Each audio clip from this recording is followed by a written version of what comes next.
What's up, everybody? Welcome here to Pop Culture Philosophers. Welcome to Rockin Robbie Live. I am your host tonight, Rockin Robbie Billups, and we're going to have a great show tonight. This is Rockin Robbie Live every Sunday night. This is the show where we talk about movies, comic books, pop culture, and a whole lot more. Maybe even a little bit of football. You never know. So station to everybody out there. How are you doing?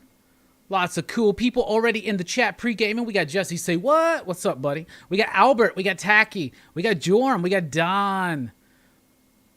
Who else we got up in here? We got Joram. We got Jesse. We got Mars. What's up, everybody? The name changes, as it should. What's up, CMA Thunder? Eric? Tim? Nova 69, dudes. Yes. Station. How is everybody doing? So, welcome to the show. We got lots of fun tonight.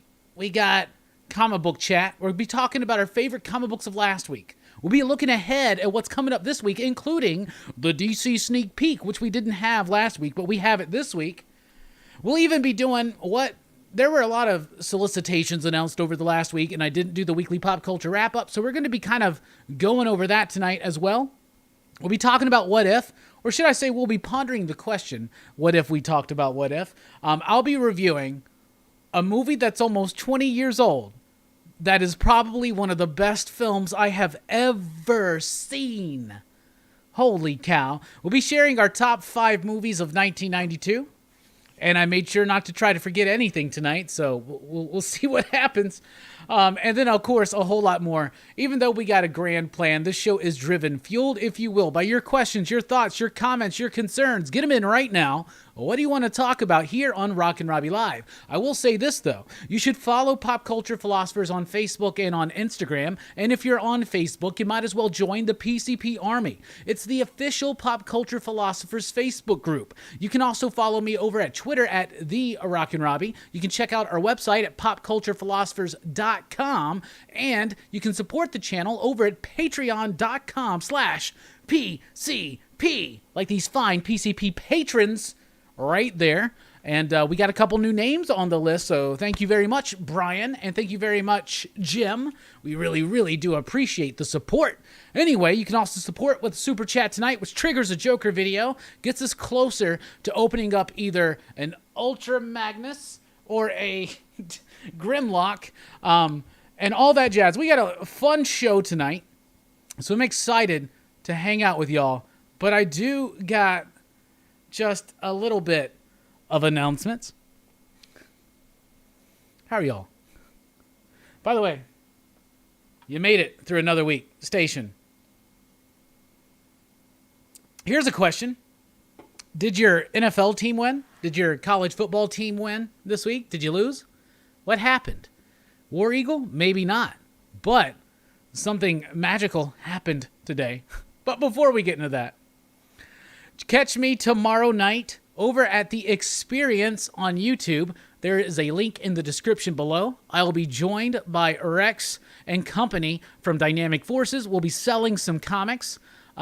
Great comics on the list this week. We did a preview show this last Friday. Check that out if you haven't already. You don't want to miss out. Thursday on the show in the afternoon, 2 p.m. Central Time, we have John Lees and Alex Cormack here live on the channel. This is the writer and the artist of the upcoming Crimson Cage, which is a wrestling story told in comic book form. And it's also an adaptation of Macbeth. Bruh, you sold me. This is also the exact same writer and artist team of our favorite book, Sync. We've had John on the show. We've never had Alex. Really excited to have both of them on here. Horror Fest rolls on through Friday night, 9 p.m. Central Time, celebrating the 40th anniversary of the Tobe Hooper almost classic. I'll call it an almost classic. I'm being kind, but I love the hell out of this film. It's The Funhouse. And to go along with that theme, over at Dylan's Horror Show, we're doing Haunt, which is a movie that came out a few years ago. It's written and directed by the cats that wrote or A Quiet Place, I should say. Kind of the same idea as Funhouse. I've never checked that out, so I'm really excited. And of course, on Saturday mornings, you can check out my top 10 comic books along with Jim Mint Collectibles over at Jim Mint Collectibles. And the latest video just dropped last week, so we want to know what you thought about it. So there you go. Welcome. Pat's won. Yeah, Saw that. I'm sure the Bucks won. I think I saw this stat this morning. I don't think the Falcons have ever beaten Tom Brady. That's pretty freaking crazy. Correct me if I'm wrong. I mean, obviously, I'm not a sports analyst. What the hell am I saying? Anyway, I do got one thing to say about football. How about them Cowboys? Station for my Cowboys. Now, the Cowboys didn't so much win as the Chargers lost. I didn't get to watch the game because here in Alabama, we were forced to watch the Titans game. But there is a channel. Tom Downey is the guy that does that, and he's at least the talent on air. It's like Dallas Cowboys Talk or something like that. So I get to watch like play-by-play and just it's a really I'm really just damned happy that the Cowboys won because we lost DeMarcus Lawrence this week. We lost a few other pieces. We were out like 4 or 5 starters. So you say it, Jimmy. How about them? How are y'all doing out there? Did your team win? What's going on? Let's back up the chat just a little bit, see what people are saying. It looks like there was some hate on Seattle. They wound up losing to the Titans, didn't they? Albert says, I've always liked Seattle ever since Nirvana, Pearl Jam, Alice in Chains, Soundgarden, not Glarden. Soundgarden's a completely different band. They're a polka band from, I was trying to think of like a country in South America that nobody remembers, but I kept thinking the obvious ones. Anyway, bit ruined. Let's move on. Big Derrick Henry fan. He crushed it today, says Tacky. All right. Screw that guy, but whatever. I guess Titans go. It's just, I'm a Cowboys fan. Titans were a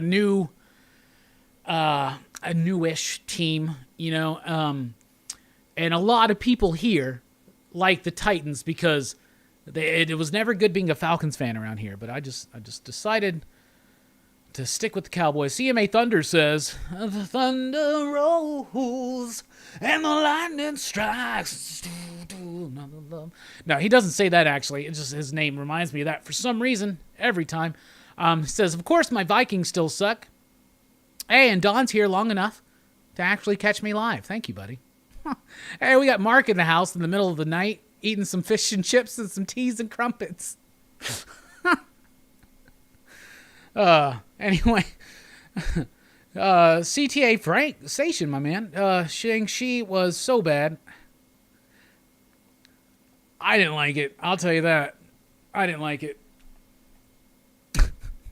A lot of people did, but that's fine. Let's see. What's up, Cerebros? How you doing? I gotta go, but I've always wanted to ask you about your thoughts on Super Sentai. I was introduced to it last summer. What is your opinion of it versus Power Rangers?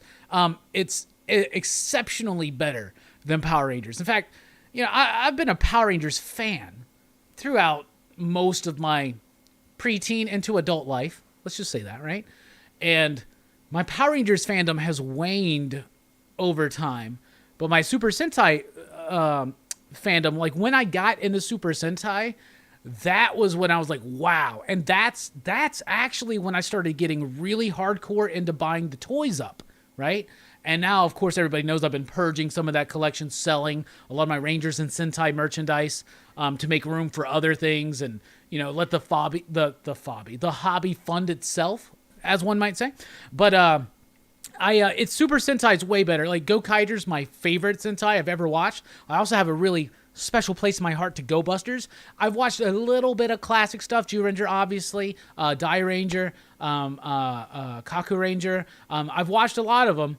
But for the most part, I was following it vividly from Shinkager up through, what's the one? Oh, the one where the little Zords got in the other little Zords. It was a Ninja or something like that. I don't know. It was something. They were back Ninja themed or whatever. But I haven't catched anything since then. It's just not enough time in the day. It's actually quite. I would say it's actually quite a difficult thing to stay caught up on Sentai as an adult. One would say. But there you go. Hey, Two Fat Guys Pool List with the super chat. We really do appreciate it. We also got a super chat from CMA Thunder with a super sticker with a little fox. What's he saying? Number one? Makes me think of that Kanye song. It's actually a Pharrell Williams song, but Kanye's on it, and it's the one that's like #1 smash hit, off the charts, classic. Thank y'all.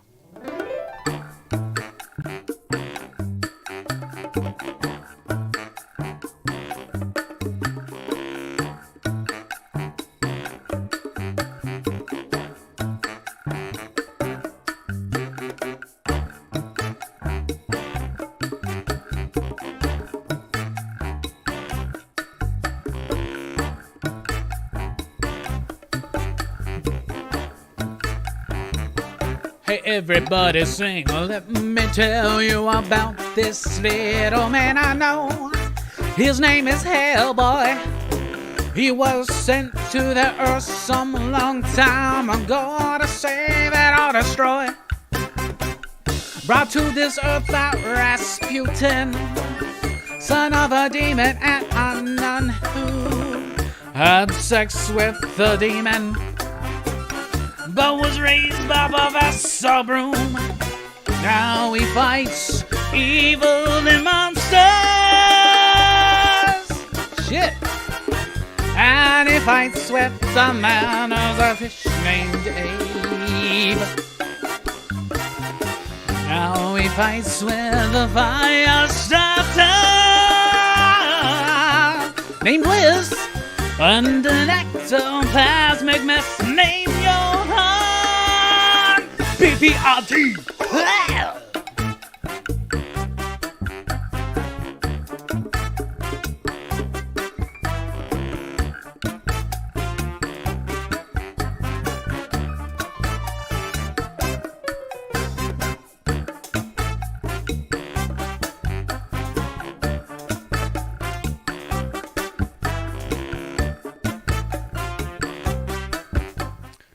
I really feel like I gave that Hellboy song almost everything I had.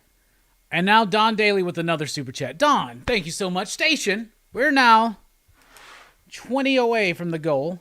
So thank you, everybody. We really do it. Best rendition yet. Thank you so much. Now I got to figure out something to do for this one.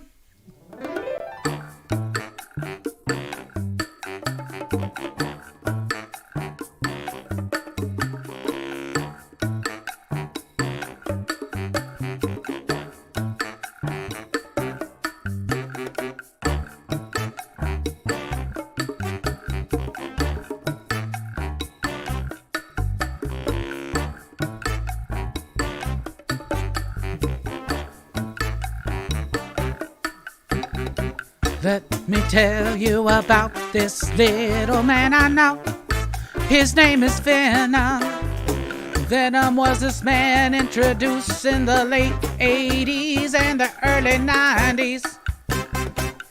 He walked around as a villain for Spider-Man, but he was so popular and in demand, they had to put the power in the fans' hands, and then they had him doing more than just eating brains. They made Venom a hero,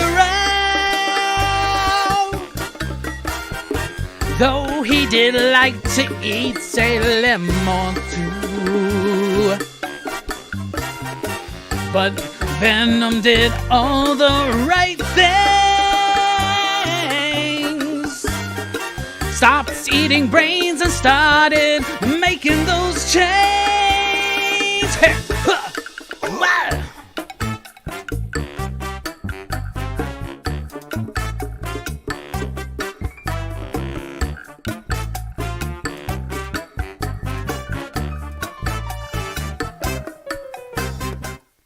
Wow, I feel like that was a good Venom song, to be honest. I mean, obviously, I botched it at the end with the chains thing. It was because I was initially thinking brains, chains rhyme. Brains represent Eddie. Chains represent Dylan, right? And then I kind of botched it, still used it, even though I didn't reference Dylan. But I thought that was well worth it. So, thank you. All right, now we're on to the first 6 here tonight. We've been going through the Blu-ray collection. We did this before, but it's grown. So let's do it. One of my favorite movies here, Blade Runner. This is the version that has like 4 different versions of the film, right? If I remember correctly, it's got the original cut, it's got the director's cut, it's got the final cut, it's got the work print. I love Blade Runner, one of my favorite movies. My favorite one is the final cut or the director's cut. I'll be honest. I do not like the theatrical one. Then we got the Bourne Ultimate Collection. Now, we did state that box sets would count individually if they were individually cased. These are not individually cased, but we will take a look. It's one of those ones that has a book. It's got all 5 Bourne films in here. So, The Bourne Identity, The Bourne Supremacy, The Bourne Ultimatum, The Bourne Legacy, and Jason Bourne. And if you're interested in my thoughts on this movie series and franchise, check out the video we did last year for Action Fest where we covered the entire Bourne franchise. Next up, Boys in the Hood, one of the greatest movies I've ever seen in my life. We also reviewed this earlier this year in February, so check that out. This is a recent pickup, but it's my Criterion Blu-ray of Brazil, Terry Gilliam film, one of my favorite movies ever. Love this movie. There's a lot of influence of Brazil on Loki, especially the first half of that season, I will say. Then we got Bubba Hotep. This is the Scream Factory edition with the reversible cover, but I usually, for the most part, go classic cover. Bubba Hotep's a great Don Coscarelli film. It's Elvis, who faked his death. He's now in a retirement, nursing home type thing, along with Ozzie Davis, who is playing somebody who believes they're John F. Kennedy, who had their skin dyed black as part of a conspiracy theory. It's why I love this movie. Oh, and then there's like this country bumpkin mummy, Bubba Hotep. And then one of my favorite movies ever. It seems like almost every movie's one of my favorite movies ever. But I really love The Adventures of Buckaroo Banzai Across the Eighth Dimension. This was one of the first ones we covered, if not the first movie we covered in PCP Movie Night for 2021. I got the out-of-print Shout Factory, Shout Select 10 Steel Book Edition, which I love. This is a great one, so check out our thoughts on that one as well. And that is the first 6. Let's back up the chat a little bit. Hey, we got Bob from Everything Comics in the house. What's up, my man? Shattered Glass in the house. Don, I'm glad your girlfriend loves the song. Pop, pop, click, click, clack, clack. Hey. Joe Corallo in the house. If only you could see what I see with your eyes.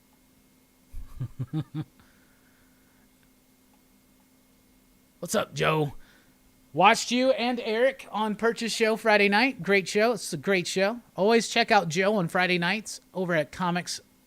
Is it Comics by Perch? Comics with Perch. It's Comics.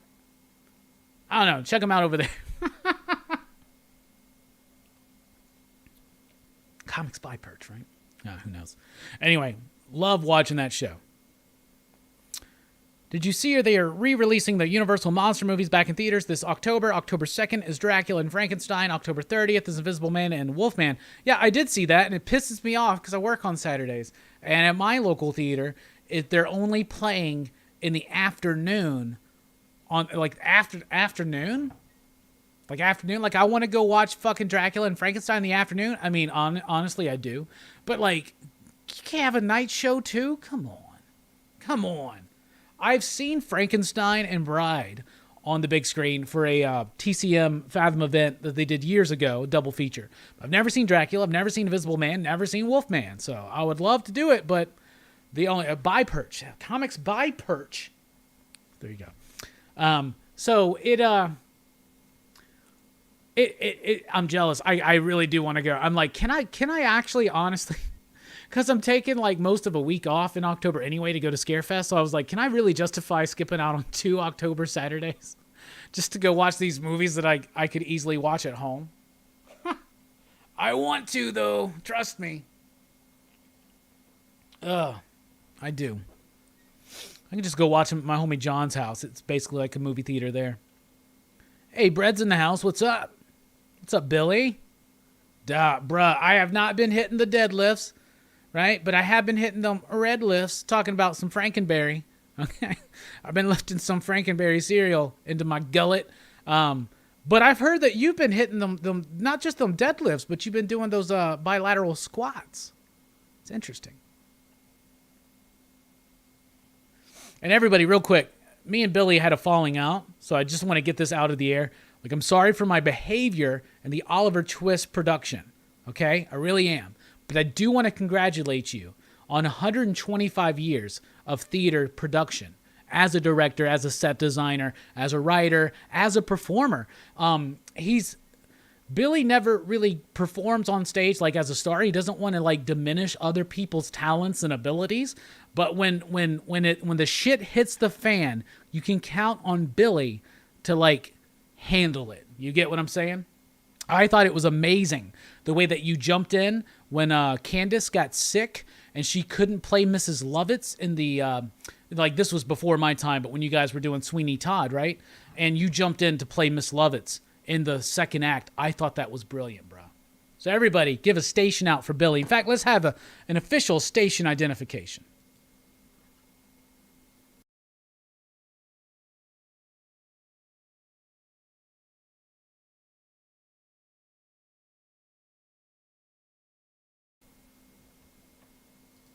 All right. So how is everybody doing? Let's see what's going on in the chat. I'm in hydro massage chair at Planet Fitness. You know, I bet they just built a new Planet Fitness near me, and I'm thinking about renewing my subscription to that just for that damn hydro massage chair. I'm not even kidding. Tim says, good point, and I think Invisible Man is my most anticipated. Haven't gotten to see them. How they were intended. Didn't Wolfman ask people to scream in the theaters when it came out? I don't remember that. I know there was a warning before Frankenstein.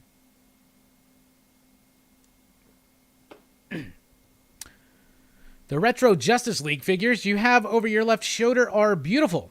Is that what you see when the clouds separate and you can finally see heaven? Yeah, that is the Superpowers line. One of the first toy lines I've ever collected when I was a kid, and I've been trying to get them, and some of those pieces are going to be impossible for me to get. But some impossible pieces are going to be falling in my lap at some point. So, I'm just saying. But yeah, that's some of the figures I have there. I have a few other over there, and I got a lot of the... Not a lot, but I got some of the... I do have a Clark Kent, and I have some of the vehicles. I got a Batmobile. It's like right there.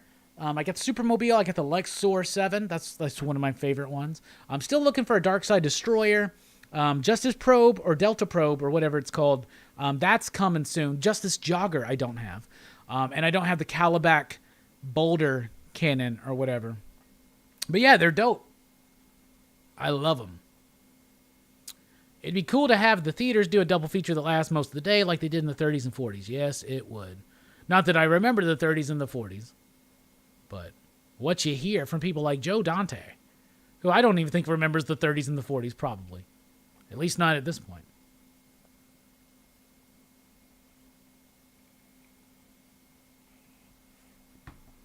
I'm finishing up writing a book review for a new horror novel. Having Rockin Robbie live play in the background is great motivation. Hell yeah, Kirby. Station. Station. All right. Now it's time to talk about our favorite comic books of last week. In fact, the way we call it around here is, what was your favorite comic book of last week? What was your, in fact, pick of the week?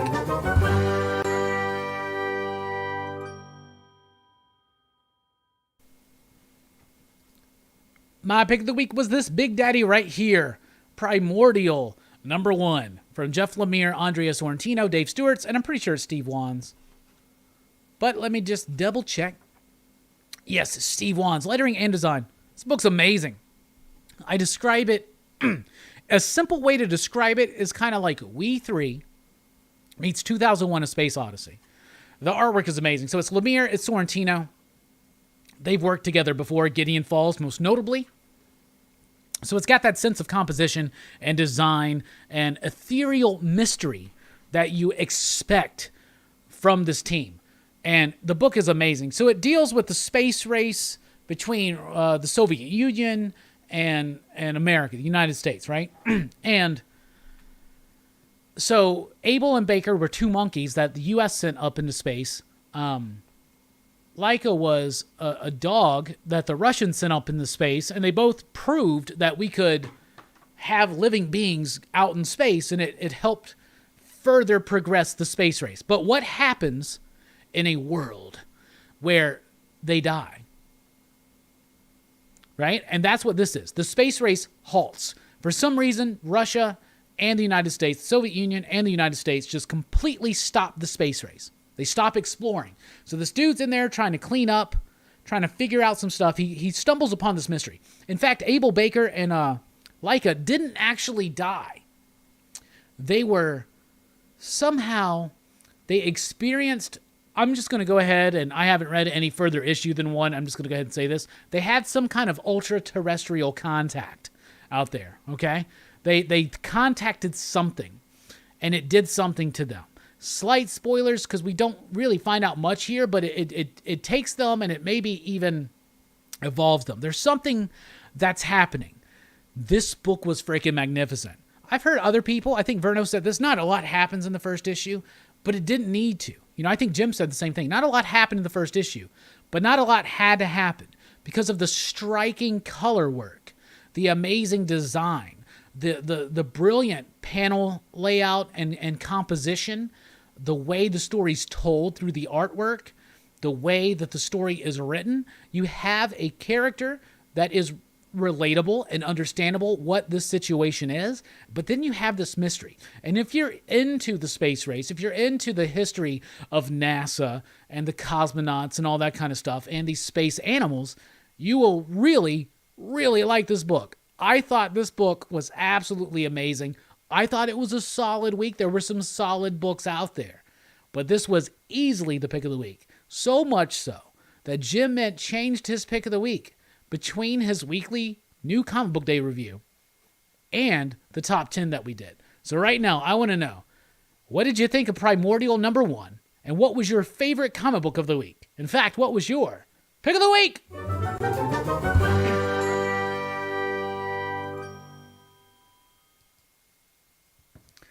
Let's see what people are saying. All right. Thank you, Billy. Kirby says, Primordial is my pick as well. Such an epic, jaw-dropping book. That's exactly how I would describe that. Evil Face Bad says, I got the JLA The Last Ride. I feel so sorry for Manhunter. Oh, yeah, sorry for Martian Manhunter? Yeah, no shit. What's up, Comic Book Therapy? Albert says, Primordial is my pick of the week as well. Those Sorrentino compositions are amazing. Lemire is my favorite writer in comics. Tacky says, Primordial is my pick too, but Blacksmith is so good and underappreciated. I agree. That is the best Eric Palicki book I have read. And I'm not just saying that because Joe was on the show or was in the chat earlier. I'm not just saying that because Eric's been on the show. I'm saying that because it's true. That book is amazing. It's easily describable as Supernatural and Buffy in a noirish sense. But what I love about the book is that it is that. So it's about a private investigator. She's a werewolf. She's got a partner. He's a djinn, like a genie, like a demon or genie, something, right? And they're private investigators, and they're hunting down these 30 silver bullets that are allegedly cast from the 30 pieces of silver that Judas got for betraying Christ. And the artwork is black and white, but it doesn't lean into the trope of like a noir, like a crime noir, artistically. Even though it's black and white, it could easily do that and try to like do what everybody else would do, but it is noirish in simply its structure and the writing itself and the character arcs. But it is also very modern, but it doesn't lean into the easy trapping. Sometimes it's easy just to be like, yo, Michael Avon Oeming, have some blinds in the picture, have some blind shadows. Like, it's easy to try to do that, but it's more difficult to nail the tone of a noir, of a crime noir in a supernatural sense without leaning into the obvious artistic choices. Does that make sense? I don't know. I think that's an amazing book that more people should check out. And Liana Kangus's covers on that are some of her best comic book work I've ever seen. Let's see here. I fell ahead. All right, there we Philip says, got to give it to Primordial, but Mighty Valkyries was because of that artwork. Primordial #1 was the first 15 minutes of a movie. Well, I mean, it's the first part of a 6-issue series, so that makes a lot of sense, right? It's like the first half of Act 1. Jay says, I had Primordial pre-ordered at my local LCS. Hell yeah. Bob can't wait to get into it. Cerebro says, Primordial all day. Love Kang too. I don't know why so many people are liking that Kang book. I'm not trying to throw shade. I think it's because they've never read a Kang story. Joram says, didn't go this week. Didn't even know it was Batman Day. Only 2 on the pool, Betty Page and Super Sons. Robbie, I have to say Super Sons is lacking. I agree. Betty Page, though, is not. Betty Page is pretty fun in an Abbott and Costello type way. Tim says, I agree with you. Primordial felt so fresh and it was a blast to read. Great concept and can already tell Laika is going to be an iconic character. Hell yeah. Tim says, also surprised you didn't like Kang again this week, even with the Moon Knight tie-in. Ravonna, yeah. Once again, not trying to throw shade. I think a lot of people that like that Kang book never read.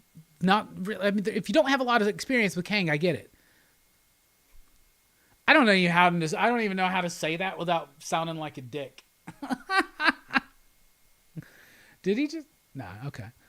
So I'll just be like, I'm going to have to reframe all of my Kang references. I'm going to have to be like, I'm glad you liked it. I'm trying to like Kang. I'm trying to get why people like it. Out of all the books I've ever shat on, the one that most people are like, bro, really? It's Kang. So I got to be missing something. Mike, what's up? Said, I got a lot of books in the mail, so I haven't read Primordial, but it's on order. With that creative team, it's a no-brainer. I agree. Bailey, what's up? Well, I just lost you. What the hell? Where'd we go? Oh, I would say Homesick Pilots and Power Rangers were my favorites this week. Station. Power Rangers was damn good. Power Rangers was really good. Power Rangers number 11, like, the shit finally hit the fan. The moment we've been waiting for. Maybe it could have happened, honestly, 4 issues sooner, but it finally happened, and now I'm excited again. Homesick Pilots, though, continues to be not a surprise, but just amazing. Anything by Dan Waters, pay attention to. There's a new book coming out called Arkham City, and it's by Dan Waters as well as Danny. That's the exact same writer and artist of Coffin Bound, which is one of the best comic books of the last few years.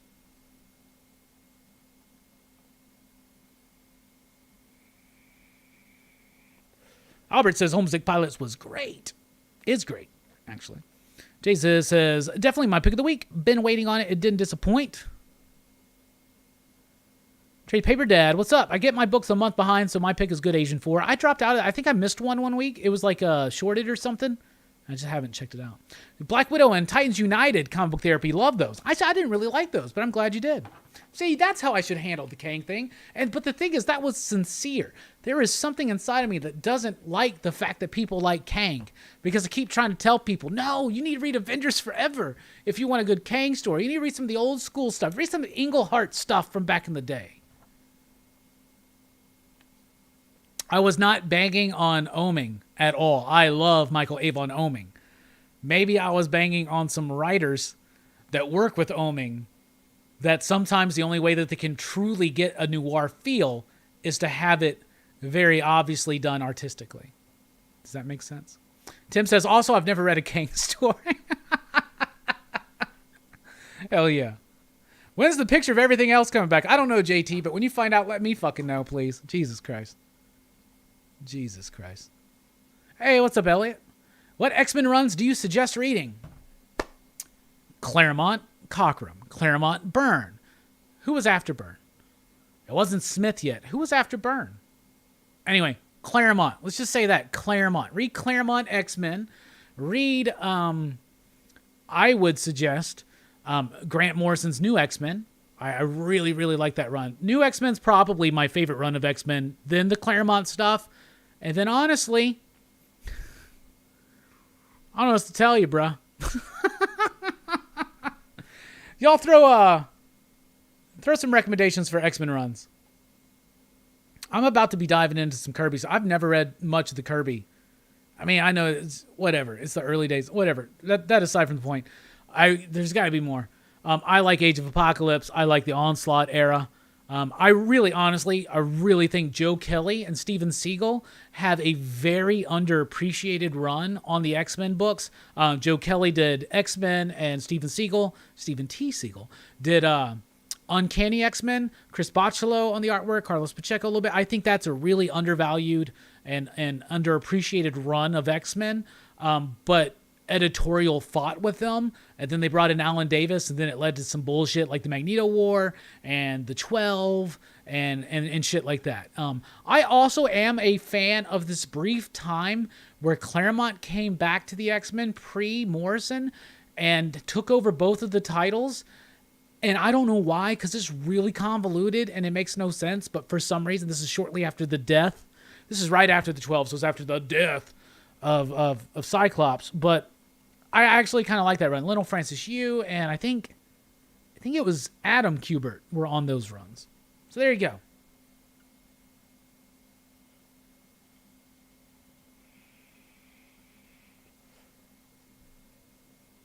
Trade Paper Dad says, got to bounce for Bueller's auction. Yep, doing a live show when I'm doing it again. Like I said before on a previous stream, Bueller can get fucked.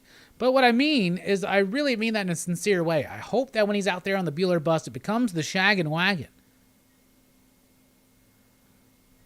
What's a good storyline or series of Kang that you would recommend? Avengers Forever.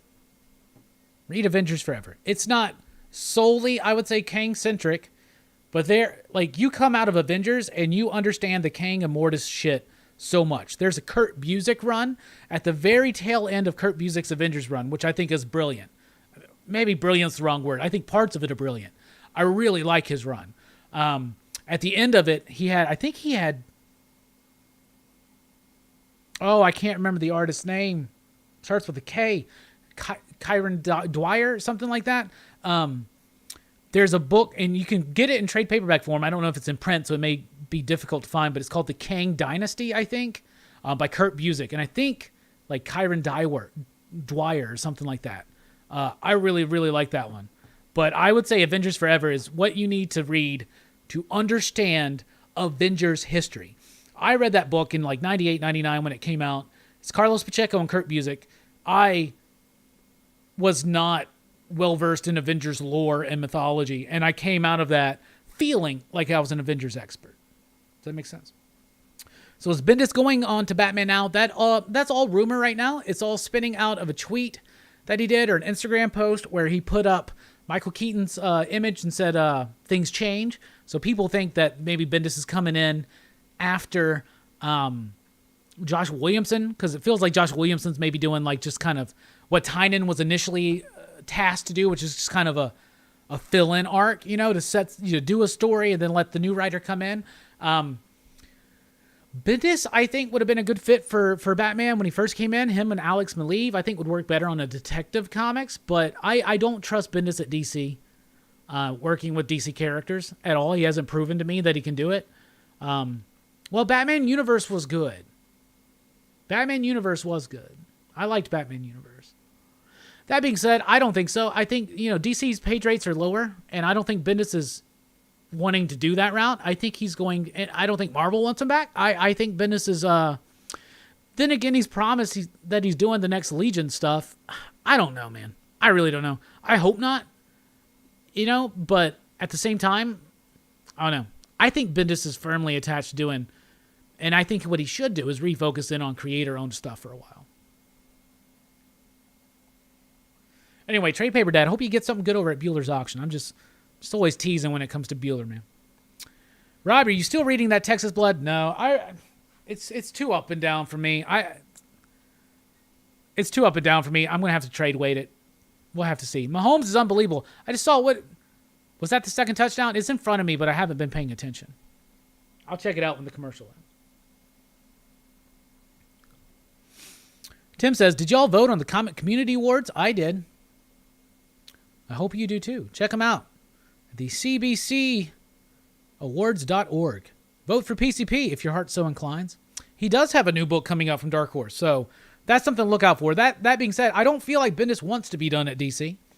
And I know he wants to get Naomi Season 2 off the ground, and there's a TV show coming, and I'm sure they'll be cool with that. And they're letting him kind of handle some things over at Justice League, and I think that's a mistake. But I don't know. I bounce back to say, how about them Cowboys? That's right. How about them Cowboys? Could you just let me be obnoxious enough in my first win of the season? It's not as obnoxious as the one, it was a couple years ago or something. Maybe it was last year, and like it was 2 years ago, I guess. And we had won our first game, and I had like Skip Bayless, and I had music going, and how about them Cowboys? And so I'm just going to keep it simple here. But how about them? How about them? How about them, Jimmy? How about them, Jimmy? There's nobody there. People always ask me that. There's fucking nobody there. It's a wall. I'll take a picture. I'm going to do this live right here. I'm going to take a picture of what I'm looking at.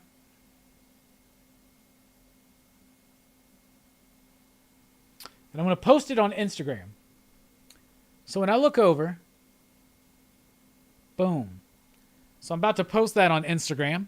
So y'all go follow Pop Culture Philosophers on Instagram. We actually just crossed 1,000 followers. Well, I took a fucking video. You gotta be kidding me. I'm so stupid. Let me do that again. Photo. All right, here we go.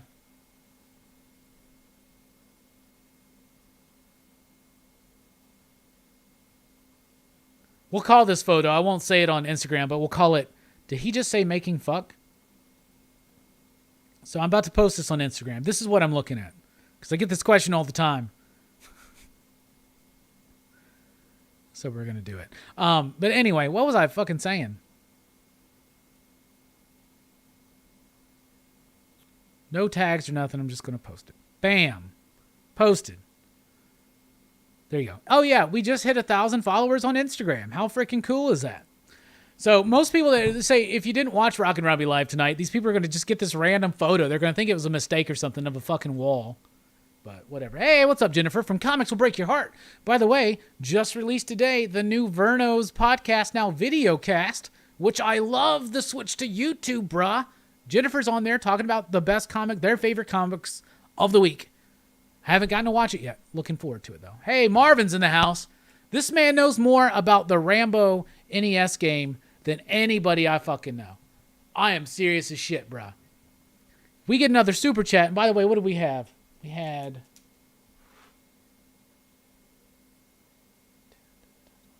Let's just say...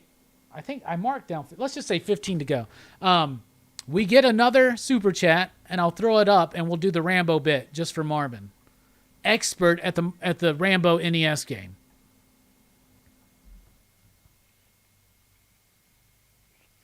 Oh, yeah, Jennifer. Verno's one of the coolest.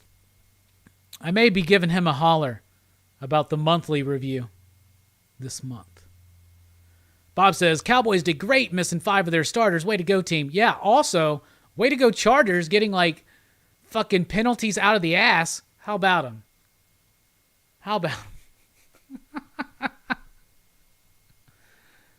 All right.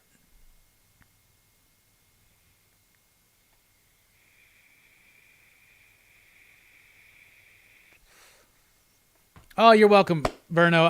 And I'm excited. I get to be there at the end of the month. I'll be doing a podcast with Dank soon from Dank Comics. Very excited about that.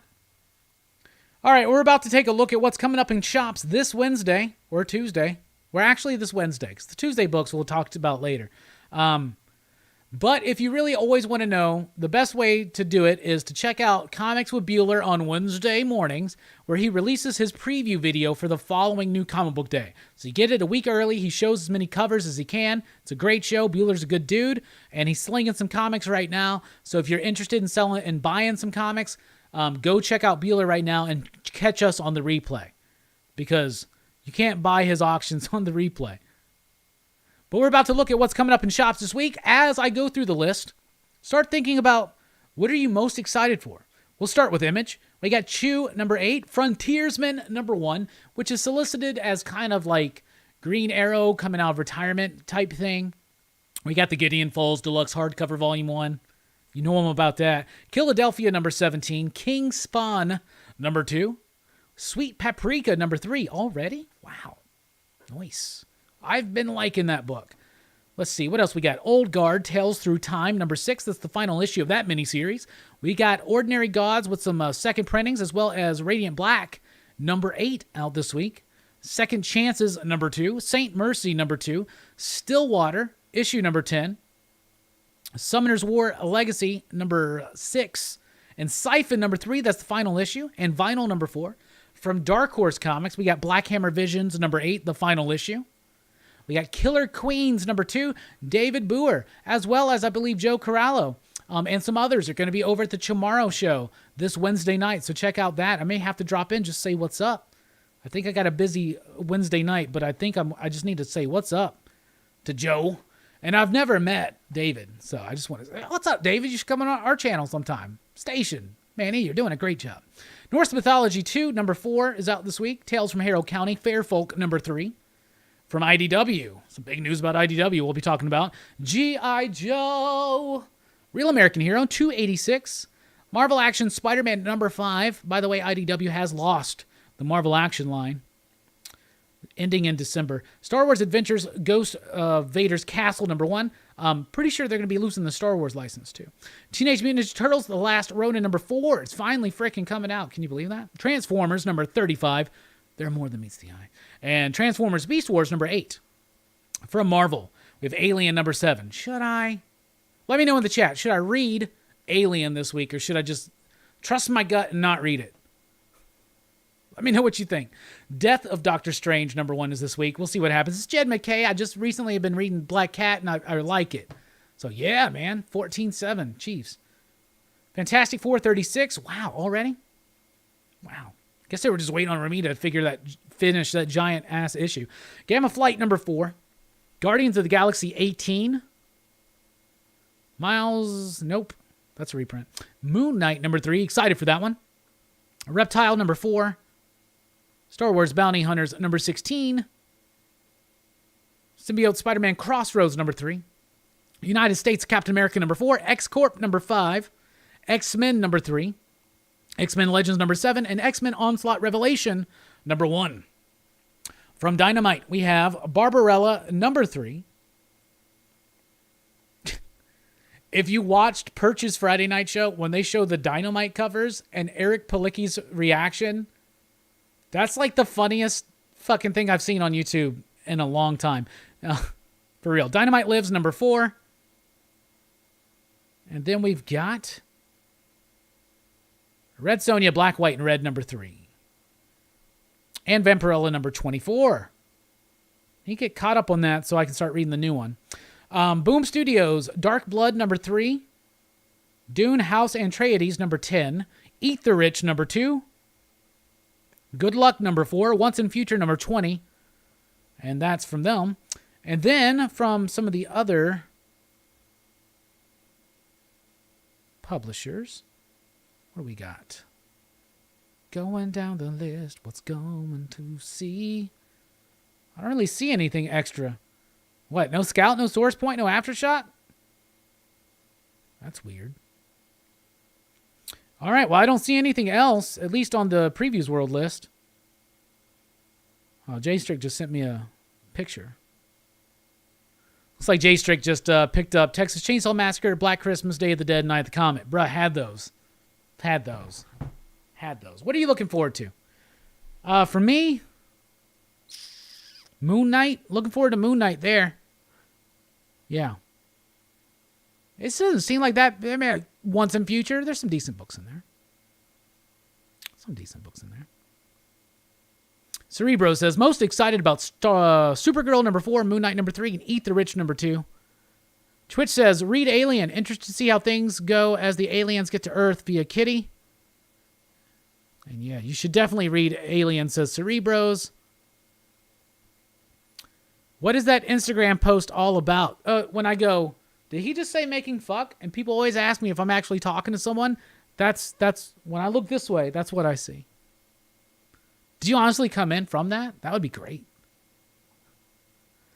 Tim says, going to be reading Moon Knight number 3, Death of Doctor Strange, and Last Ronin number 4.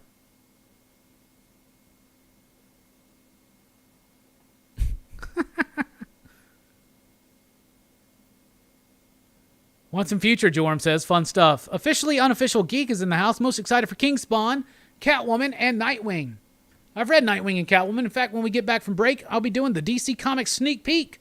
We'll also be talking about some of the solicitations and announcements over the last week, and we'll be pondering the question, what if we talk about what if? All of that and more here on Rockin Robbie Live. Y'all have been a dream so far. Let's continue this after this break.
What's up, everybody? Welcome back to Rockin Robbie Live.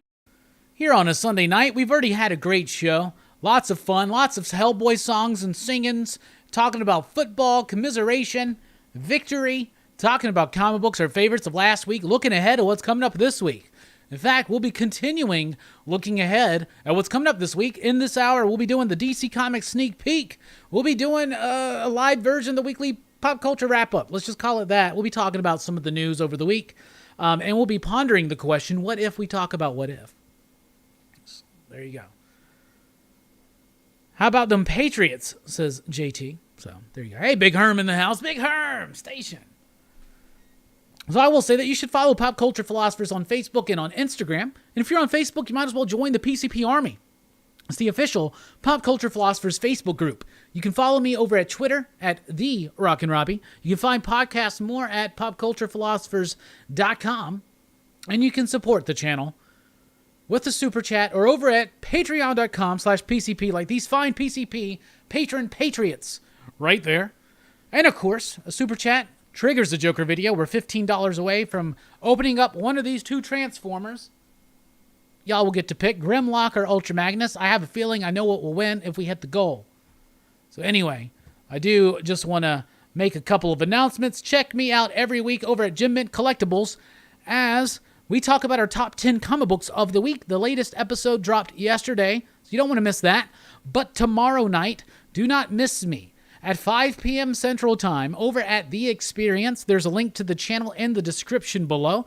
I'll be joining Rex and company from Dynamic Forces. We're going to be selling some great comics. We previewed them in a video here on the channel earlier the week. You will not want to miss this, especially if you like great deals on signed comics, CGC books, and other things like that. Then, Thursday at 2 p.m. Central Time, we've got John Lees and Alex Cormack joining us on the channel to talk about their upcoming book, Crimson Cage, which is a wrestling story by way of Macbeth. They are also the creative team of Sync. We've had John before, excited to have him rejoin the show, and Alex for the first time, very excited to meet him. Then Horror Fest continues Friday night, 9 p.m. Central Time with Toby Hooper's The Funhouse, and it continues over at Dylan's Horror Show Saturday evening when we talk about Haunt, a movie that's supposed to kind of be very similar to Funhouse, almost maybe in an homage type way, something like that. How is everybody doing? Station. Welcome to Rockin' Robbie Live. So what do you want to talk about? Because this show, though we have stuff planned, is driven, fueled, if you will, by your questions, your thoughts, your comments, your concerns. Get them in right now. Let's talk. Twitch says, X-Men Onslaught Revelations probably my most anticipated. Twitch, I really do appreciate that you are holding out hope for these X books. I really do appreciate that, my man.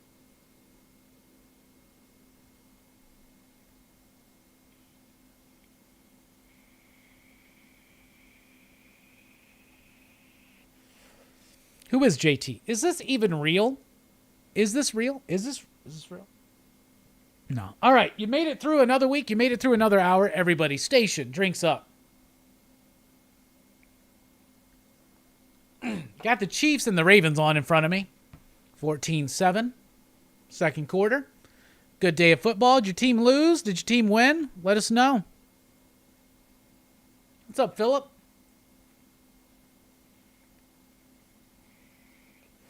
Bob's already voting for Grimlock. We got to get...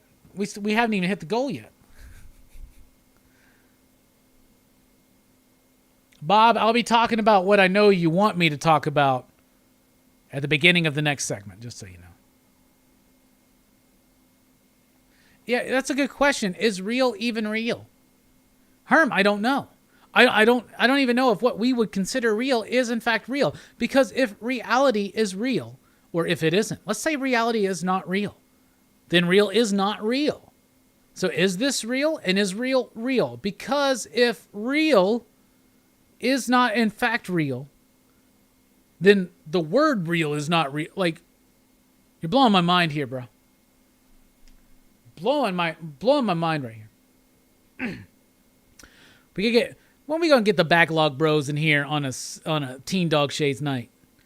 Think you can have a 9-man show on a Teen Dog Shades night?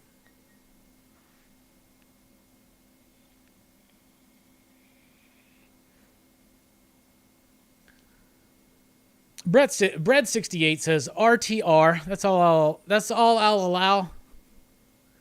Man, I was really disappointed that Auburn didn't pull off the win, but man, that looked like a tough place to fucking play. Jesus. See what happens. Twitch says, my team's shooting for back-to-back number 1 picks. Who's your team, Twitch? Bob says, knowing what Donny Cates is going to do with Hulk, I think it has the potential to rival anything he's done at Marvel so far. Thoughts? No, I don't think so. I think he's already done his best work at Marvel. I'm sad to say, I think Donny Cates has done his best work at Marvel already, and I think it was Thanos. Oh, the Jags, yeah. Oh, they lost today? Everybody was talking about how Urban Meyer wouldn't work in the NFL. You think that's the case there? I'm asking you, as a fan, I'm asking you, what do you think? I'm curious. Bob, here's the thing. No, I don't think so. What's Donny Cates' big plan? Oh, he's going to take Hulk to space? Really? Okay. Been there, done that? Planet Hulk? World War Hulk? Come on. Like, if you're gonna pull, and I appreciate going in a different direction what Al Ewing was doing. And I understand and appreciate that Hulk didn't voluntarily go into space during that run. I get it. It was tied into other things. Marvel felt very connected back then, by the way, in that Civil War, post-Civil War era. Regardless of what you think about some of the stories, I think Marvel had a renaissance at that time. Captain America by Ed Brubaker alone, right? But I feel like they had a cohesive vision of where the line was going. They have lost that. So this correct, like, add more information if there is more information. Like, I know that you've talked to Donnie, you and Bueller recently met him, right? So, but as far as I know, he's just like, Hulk's pissed, he's tired of it, he's going to space. Okay. All right. We'll see. I'm more excited about Ryan Otley on the book than I am Donny Cates.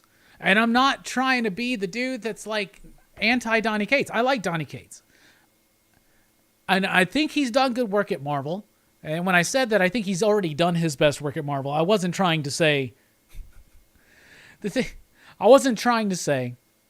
that I thought his current work was shit. I think Thor has lost me a little bit. His Venom run is pretty solid. It's top heavy though, you know, like a lot of Dynamite covers, as Joe would say. It's top heavy, meaning that it's better in the first half than it is the second half. Right? What's up, Daniel?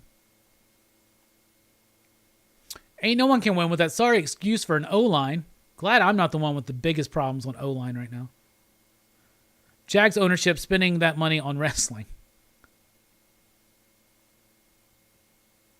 But I am excited to see it. Like, sometimes when I think a writer is not putting out some of their best work, sometimes a shift in focus can really, really help. But right now, I'm just not feeling like we're going to get a lot of, like, the best issue of, okay, Donny Cates got this book called Crossover.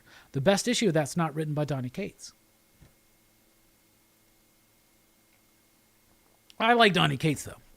Seems like a cool dude, too, for the most part. Crossover was the most disappointing comic. I like Cates, but sometimes he's a bit overrated. Though I enjoyed all of Venom, and I'm excited to give Hulk a try. I'm excited to give Hulk a try, too. And I'm going to continue to read Thor and everything else he does, because I think he is a good writer. He's a pretty solid writer. He's done some really solid stuff. I still think his best work I've ever read is God Country. Buzzkill probably being second. Donny Cates is an amazing talent. I just feel like sometimes with success, this is what I feel like he's going the Bendis route. Sometimes with success, it waters down your work. I don't know why. Like, I'm not obviously a creator in comics, so I don't know what it's like to have success. And I know that people that have had success in comics and have continued to have success, I feel have never lost their edge.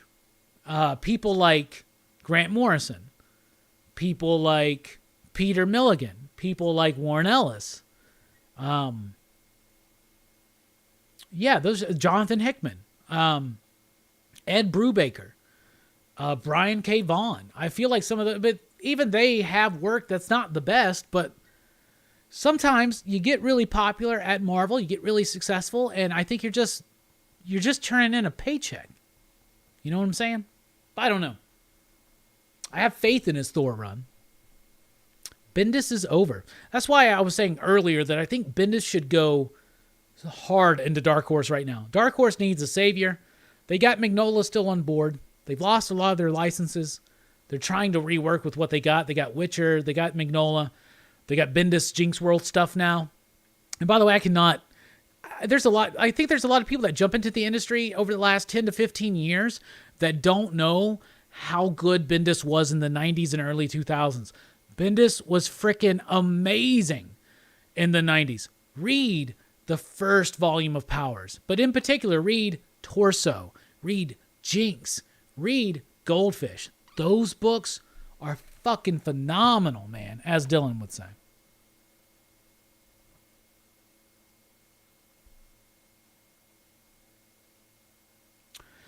See, Bob says, I watched the interview Bueller did with him at the Washington State SummerCon. It sounds like they are going to let him be as brutal as he wants, and from what I understand, a major hero is going to die. Well, I've never heard that, Bob. A major hero will die. Something you've never seen before. We'll see. Who's he kill? My bet, Betty. Peter already did that. Anyway, the reality bit got me thinking about the movie Interstellar. Have you seen that one? Yeah, I love Interstellar. 5 you digs for me. Oddly is the main reason for me to pick up that new Hulk book, says Mike. Tim says, yeah, Thor has lost a bit of momentum, hoping he picks something up with the Loki teases, and sounds like he's got plans for that pick of Thanos with the Infinity and Mjolnir. Yeah, surely. Yeah, Bob says he's still going to bring back around that vision with Thanos holding Thor's hammer, encrusted with the Infinity Stones, leading an army of the dead. That will be fun. Yeah. How will it take too long to get to one point? Here's the thing. Somebody said, I don't remember where I saw this. Somebody said, doesn't seem like Robbie likes long runs. No, I do like long runs. Jack Kirby and Stan Lee on Fantastic Four. That's 100 and something issues, 103 or 104, right? I love John Byrne's Fantastic Four. I love long runs. I love Invisibles. I love Preacher. Those are 60-something issue runs, right? 50-something issue runs. Like, I like long runs. Sandman went 75 issues by Neil Gaiman. I like long runs. What happens nowadays that I don't like is that you're telling one story over the run. And now, yeah, Sandman tells one story. But how many stories is in Neil Gaiman's 75 issues of Sandman? A lot. How many stories are in Garth Ennis and Steve Dillon's 66-issue run of Preacher, or whatever it is, right? Like, how many stories are in there? Nick Spencer's Spider-Man run has given us some stories, but for the most part, it's really leaning heavy on just doing one damn thing. And I don't like people taking too long to do one damn thing. It reminds me of the show Supernatural. That's a show that tells some good stories here and there, but for the most part takes too long to tell one goddamn thing.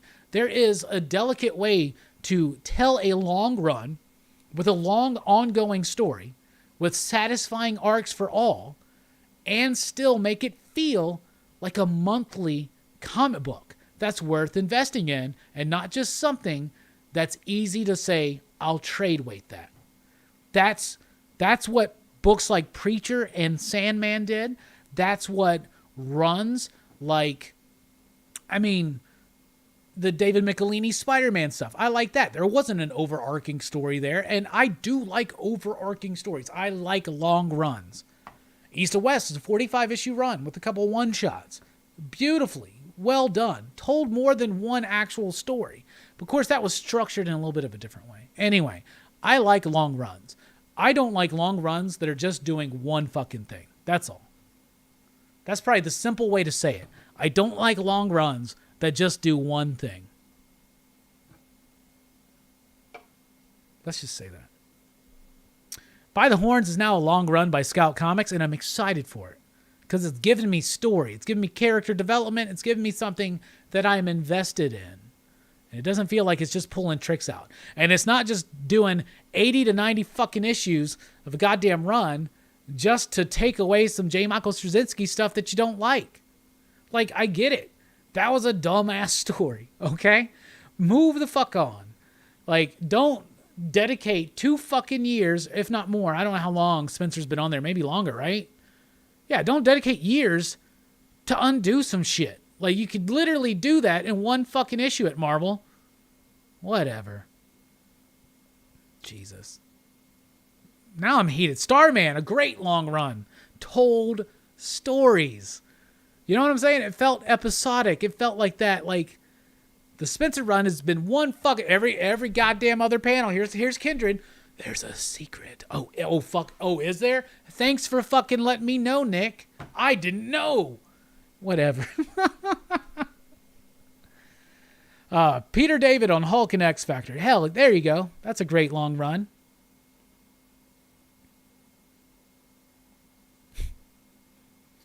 Cates is at his best when he can create bombastic scenes. It's why Venom is top-heavy. The back half was more about building the relationship between Eddie and Dylan. I think more of that was... I mean, I get it, but more... There was a lot done. There was also a lot of nuance in that first half.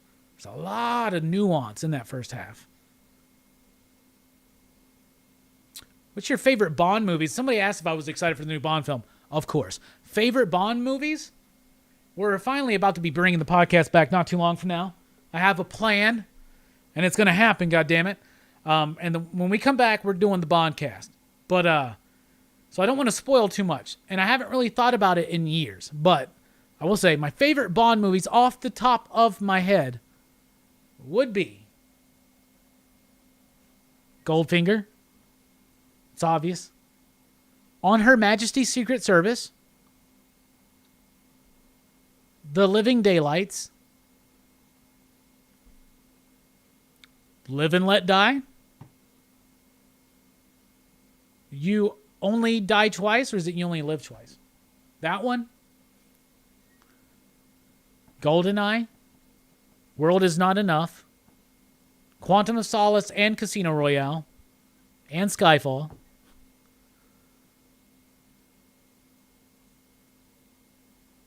I'll say those ones. And I do like Moonraker.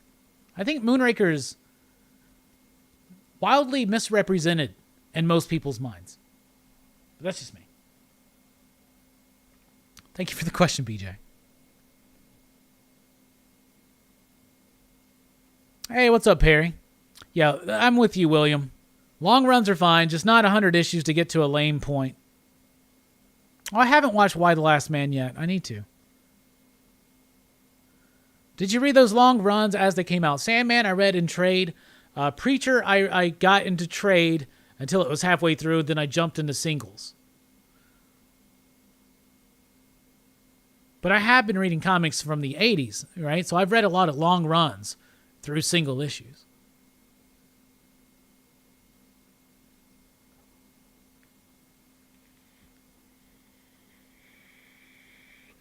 Greg Rucka on Detective Comics, for instance. Ed Brubaker on Batman. Ed Brubaker on Captain America.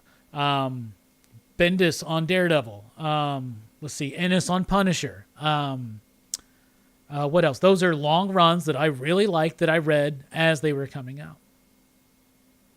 East of West.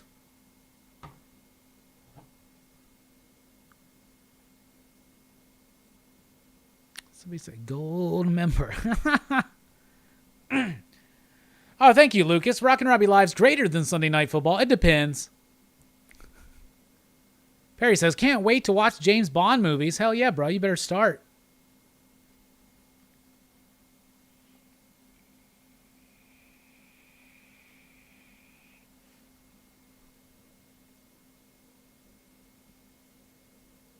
I personally didn't dig that last Amazing Spider-Man issue, but a lot of the diehard Spidey fans are loving the Spencer run.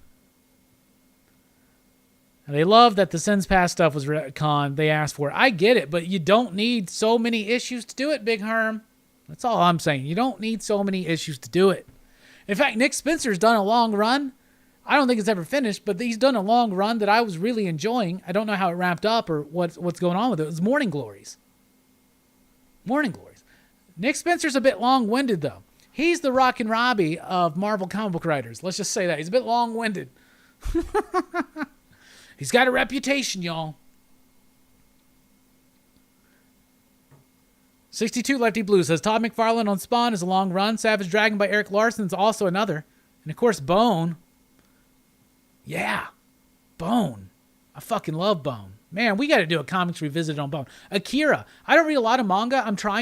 I'm going to soon attempt to do more so. But it's hard to try to figure out ways to do more content, have more personal time for things like meditation and reading and spending time with my loved ones, and reading more. BJ says, GoldenEye, Skyfall, Casino Royale. Great top 3 there.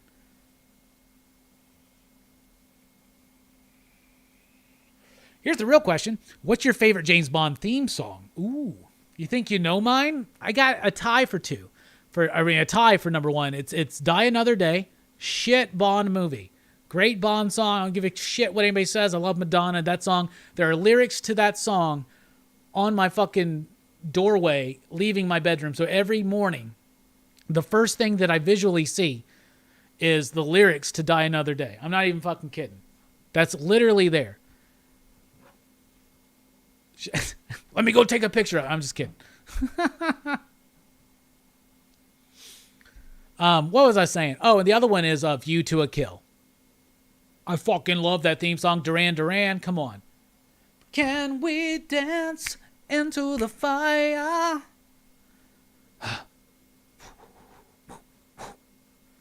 Chuck Dixon is underrated. Had a long run on Green Arrow I really like. Connor Hawke stuff. Good, decent long run on Batman.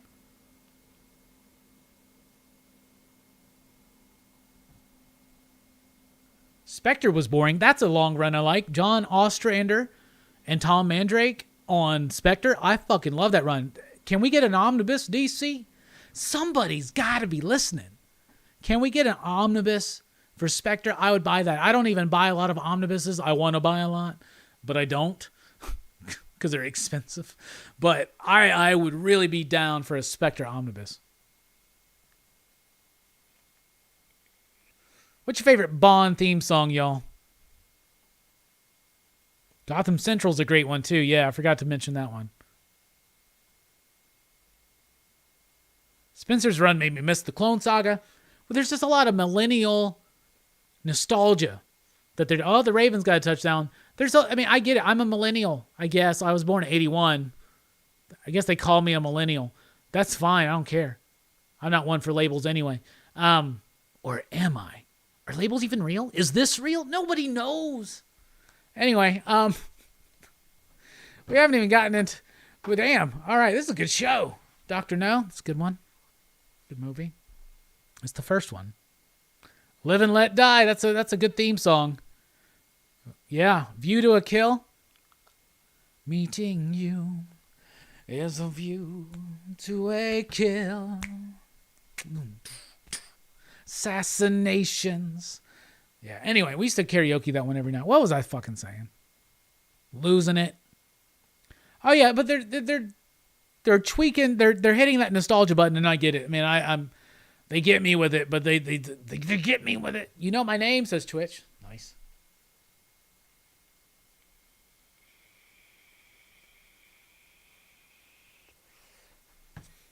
The new Spectre was ahead of its time, just like the Ostrander Suicide Squad run. That's a good run. That's the Suicide Squad stuff I remember. Penguin, Captain Boomerang.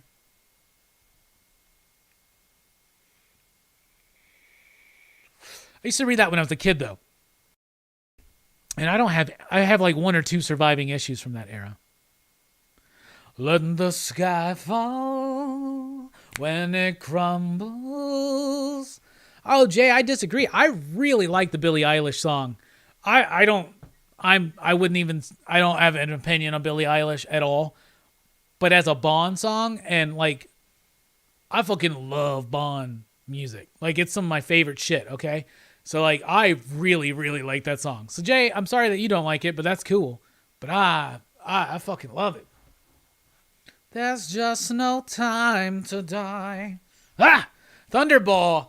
This is what I love about it, right? So I feel like Tom Jones got the note, and he's like, so do a Bond song. Here's the theme. Okay, that's cool. What's it about? You're like, oh, it doesn't matter. Just make it. You got to use the name of the movie. All right. What's the name of the movie? Thunderball. What? So now you got to write a song called Thunderball. And you got to repeatedly say that fucking word, Thunderball.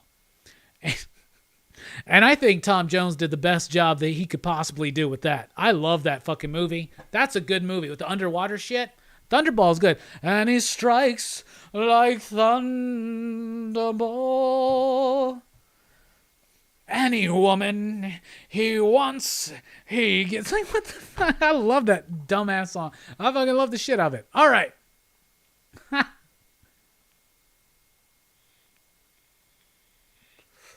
Twitch says, I had a team leader at my job who always ragged on millennials. Then one day he pulls me aside and tells me that he just found out he's a millennial. Worst Bond song was Quantum of Solace. Was that the one with Alicia Keys and Jack Black? It was one of the worst Bond songs, but I like the songs. That makes sense. Diamonds, all forever. You're right, Dave. You're right. Who are you going to call? Thunderball.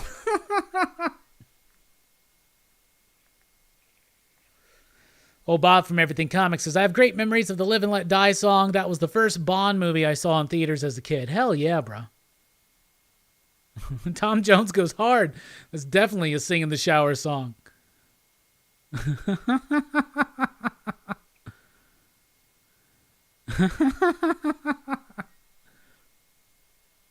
I love realizing that I'm just getting to like when I started talking about Thunderball in the chat. All right, it's time to move on. It's time to look ahead at what's coming up in shops this week yet again with DC Comics. They got comics out this week, believe it or not. It wasn't too many. I think it was only 10 or 11 that I read. But here's your DC Comics sneak peek.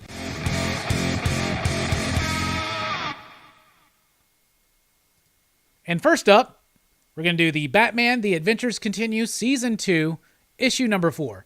I forgot like what was going on in this book, but it didn't matter because this is a nice self-contained story. It's kind of like a nice solid episode of the Batman animated series. That's what this is. It's continuing the story. It's a big focus on Detective Montoya. It's got this new introduction of a new villain. I'm not sure I've ever seen him in the comics or in the animated series. I've never seen him in the animated series. And I've never seen him in the comics, but I haven't read every single Batman and Detective Comics and Shadow of the Bat, whatnot. But I really like this one. It has a different artist on this one, Gibson, but the art was really good, and I really like that issue. I thought it was a nice self-contained Batman story. Then we have Supergirl, Woman of Tomorrow, issue number 4. I liked it. It drags on. Tom King is still telling too little story in too much time. But man, I'm loving it. It's like, I feel like he's trying to be, so this is a Western with Supergirl, but I feel like Tom King thinks that this is his Cormac McCarthy. It's not. But it is good. Like, there is something that I like about this book. It is very true grit, but it is going to be a very simple story told over 8 issues, and everything else is just set dressing. But I found it compelling. It's wordy, it's verbose, but God damn it, I like it. And Bill Keyes, Evely, and Matthew Lopez, the art team of The Dreaming by Simon Spurrier. The art is amazing in this book, and I'm liking it. Suicide Squad, King Shark, issue number 1, first of 6 issues by Tim Seeley and Scott Collins. I love Scott Collins from back in the Wally West Flash days when Jeff Johns was doing it, so I was excited to see him on a full-on miniseries. Focusing in on King Shark, this book should have come out in August. I know that they had the free comic book day tease, but this book should have been out and continuing in August. But anyway, it's focused on King Shark and this other character, the Defacer. I'm not familiar with that character. Just kept making me want to listen to Debaser by Pixies. But anyway, this was actually cool. I liked it a lot. So if you like King Shark in the Suicide Squad movie by James Gunn, and you're interested in knowing more about him, this explores that mythology in the background. It gets into an interesting Mortal Kombat type scenario. But overall, I liked it. It wasn't super solid. It had some clunky moments here and there, but for the most part, it kind of worked for me. Then we have Shazam, issue number 3. This is the penultimate issue of a 4-issue series. I'm liking this book. It's got a nice energy. It's got a nice flow. Basically, Billy is now, he can call on the Shazam, but his powers have been wonky. They've been disappearing here and there, and he's trying to find the missing pieces of the Rock of Eternity. One of them is in Hell. In this one, they come across Neron, so I like seeing that character again. I like the, not the explanation, but the recognition of the history there. I thought that was cool. I actually like this book. It spins out of the pages of Teen Titans Academy.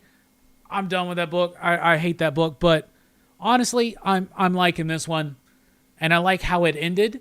And I don't think the end is what they make you think it is. I think it's something else, and I'm not going to say anything but a book that I was really on the fence about. Like, obviously, I'm a big Aquaman guy, but Aquaman: The Becoming. They're focusing on Jackson on this 6-issue series. Here's the thing. I don't like the fact that I got a Jackson Aqualad book, basically, and I've got a Black Manta book, and I don't have an Aquaman book. Oh, don't worry, Robbie, you're going to get an Aquaman book. No. I'm getting Brave and the Bold back as a miniseries called Aquaman and Green Arrow Deep Target. That's not the same. But that being said, I liked this issue a lot. I really did. It had a great artistic style to it. It felt old school artistically, and it felt like it was doing something with the world of Atlantis visually that I don't usually see. And the story, I'm pretty sure it's Brandon Thomas.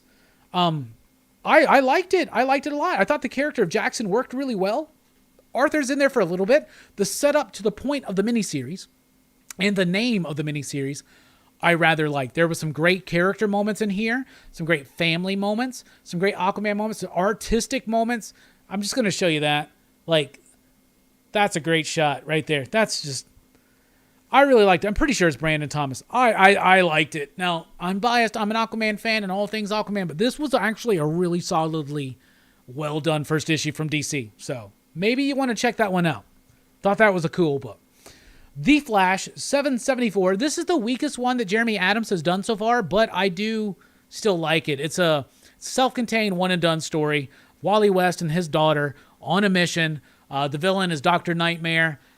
It felt very old school. I'm talking about reaching back to the 60s by way of the 80s into the modern day. And I like that. I appreciated it. It felt like a filler issue, but it was still like rooted. It didn't feel like a filler issue.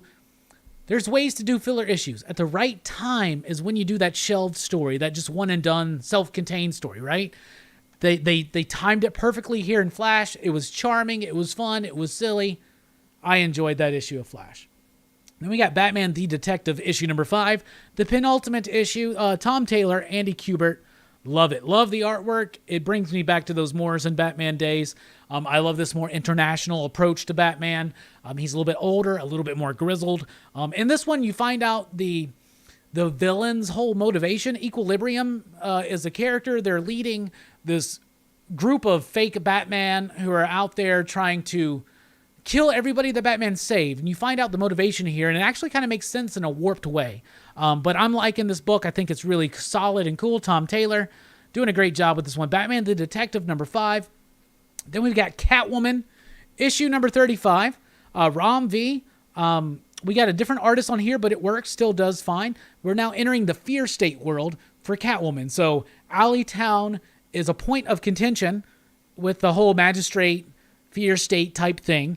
And I'm liking it, though. These Fear State tie-ins this week made me feel like Batman tie-ins in the 90s. Like Batman would do these events, and they would go into all the Bat family books, but they would have their own story still going on, and that's what this one feels like. So we're still dealing with the ramifications of the last issue, which was fucking big. Chiefs just got a touchdown. And you're setting up what we're doing with this, with the purpose and promise of Alleytown, Selina's journey, and leading into this Poison Ivy type stuff. I really liked it. It was really great. Ron V doing a great job on that book. Then we got Nightwing, issue number 84. We have Robbie Rodriguez on the artwork, and I loved it. We still have Adriano Lucas on the coloring, so that helps tie it together. Rodriguez has a different style than Redondo does, but it still feels like it's got that panache that we're used to. So not quite as stylish, but still very stylized, very efficient. I like this one. It's Nightwing finds out about Fear State. He hears the Oracle thing. That's what ties everything together, is that, what we heard from Oracle or whatnot, the fake Oracle and the real Oracle. So Nightwing decides to jump over to Gotham and help out, and he teams up with Batman a little bit, and it's a really solid, great issue. And I thought that both tie-ins to Fear State handled themselves very well. It felt very like Officer Down, No Man's Land, Cataclysm, Legacy, and I mean that in a very positive way. Then we've got Batman. This is another Fear State thing. Don't be fooled by the Fear State tag. It's not essential to the story of Fear State, except for this. If you don't know who Miracle Molly is, this is her origin. I was not looking forward to this book. Nothing really interests me about the Insanity Collective or Miracle Molly. But the artwork in this book is done by Danny. The artwork in this book is freaking phenomenal. It will not be everybody's cup of tea, especially if you're just used to typical house-style superhero fare. You may not like the artwork here. I'm going to just show you a little bit.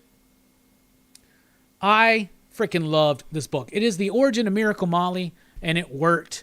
I was invested. I'm into the character now. It's written by James Tynion, but that artwork by Danny and the coloring by Lee Lowridge, freaking beautiful. And to see Danny's work on the upcoming Arkham City book with Dan Waters, I could not be more excited. If you're interested in Miracle Molly, check it out. But if you're just also interested in DC doing just something a bit more indie feeling, but very resonant, I thought this book was freaking awesome. I really liked it. Then we have Batman 113. Not enough happens here. I really applaud all three of the Batman Fear State tie-ins this week. But the main title in Batman, it's just okay. It's got this thing that, once again, it's just slowly moving the story forward, right? Like, this is the second issue of Batman in Fear State, and we haven't really moved along. We're still explaining a lot of stuff. There's this whole bit in here of Ghostmaker and Bruce going into his mind to try to find some stuff, and then there's this very convenient moment that gets revealed from Ghostmaker's history that happens to give them exactly what they need, and maybe that's part of the plan, and maybe that's something that's going to play out, and it's going to be like, whoa, bro, that was actually really genius. But I'll be honest. So Fear State is a overall across the Bat community, Bat family of books, right? That's what's going on. The main title should be Batman by Tynion. This didn't really do much, but all three of the tie-ins, which this one's not really a tie-in, it's just the origin of Miracle Molly. All three of those were dope. Really clean. Very good for what they were trying to do. Having your story interrupted by an event, but still be able to distinctly tell your story and your vision with your voice. But Batman, though, just not enough happened. However, Jorge Jimenez, Tomamori, artwork is freaking fire. That was your DC Comics. What do we call it? Sneak peek.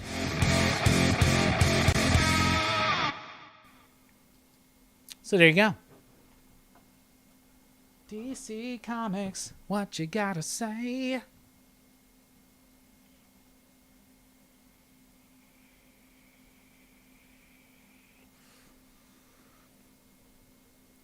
Super Friends has forever ruined Aquaman for me. Oh, come on. Pish posh, tilly tosh.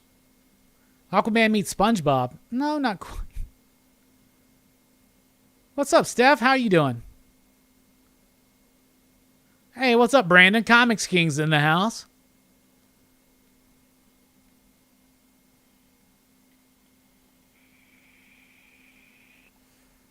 Battle's been wary. Oh, yeah, we got Fable in the house, too. Why everybody showing up all of a sudden? What's up, guys? The land of ice and snow was bloody battle. Thought I would meet my end there, like my friend Fable said, Billy.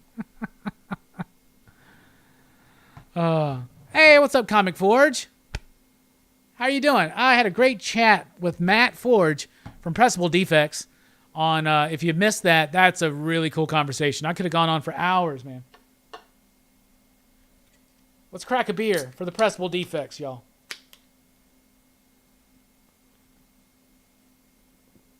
Today I'm drinking Cheatin' Heart. It's an IPA from Yellowhammer Brewery here in my local town of Huntsville, Alabama.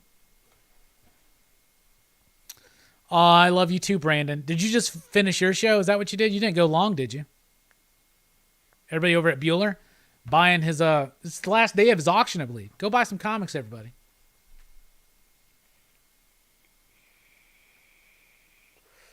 What difference do you find in the Snyder, Morrison, and Tom King run of Batman? Oh. Okay. Snyder's run's very rock and roll, and I like it, and I appreciate it for that. Morrison's run is very cerebral, and it takes into account all these weird stories from Batman's past. It's trying to, since the post-crisis Batman mythos, they really lean away from the more weird fantasy and sci-fi and magical aspects of it. But Grant leaned into that and told a story that encompassed, I think, all of Batman.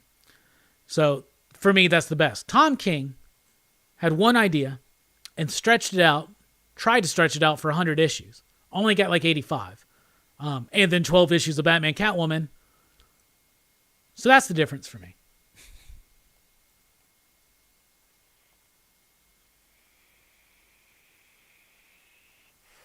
Yeah, I'm up in the northern Alabama. Northern Alabama.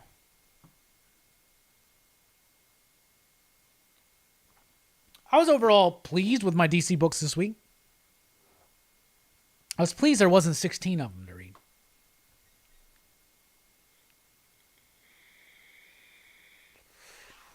We got John Hammertime Holshoe in the house. Better late than never was replacing the garage door opener and took forever. Station, Hammertime, station. Yeah. North Alabama represent. Yeah, we'll allow it. Why not? All right, let's move on. So I didn't do a weekly wrap-up this week. I'm going to be experimenting with some things. But y'all just stay tuned. Watch this space. But let's go over some of the news of what we would have talked about on the weekly pop culture wrap-up. So first of all, we got Batgirls. So Batgirls is a new book. This is in December. These are December solicitations that we'll be talking about. Batgirls is a new book. It's by Becky Cloonan and William W. Conrad. They're the writers right now over at Wonder Woman and the Midnighter backup.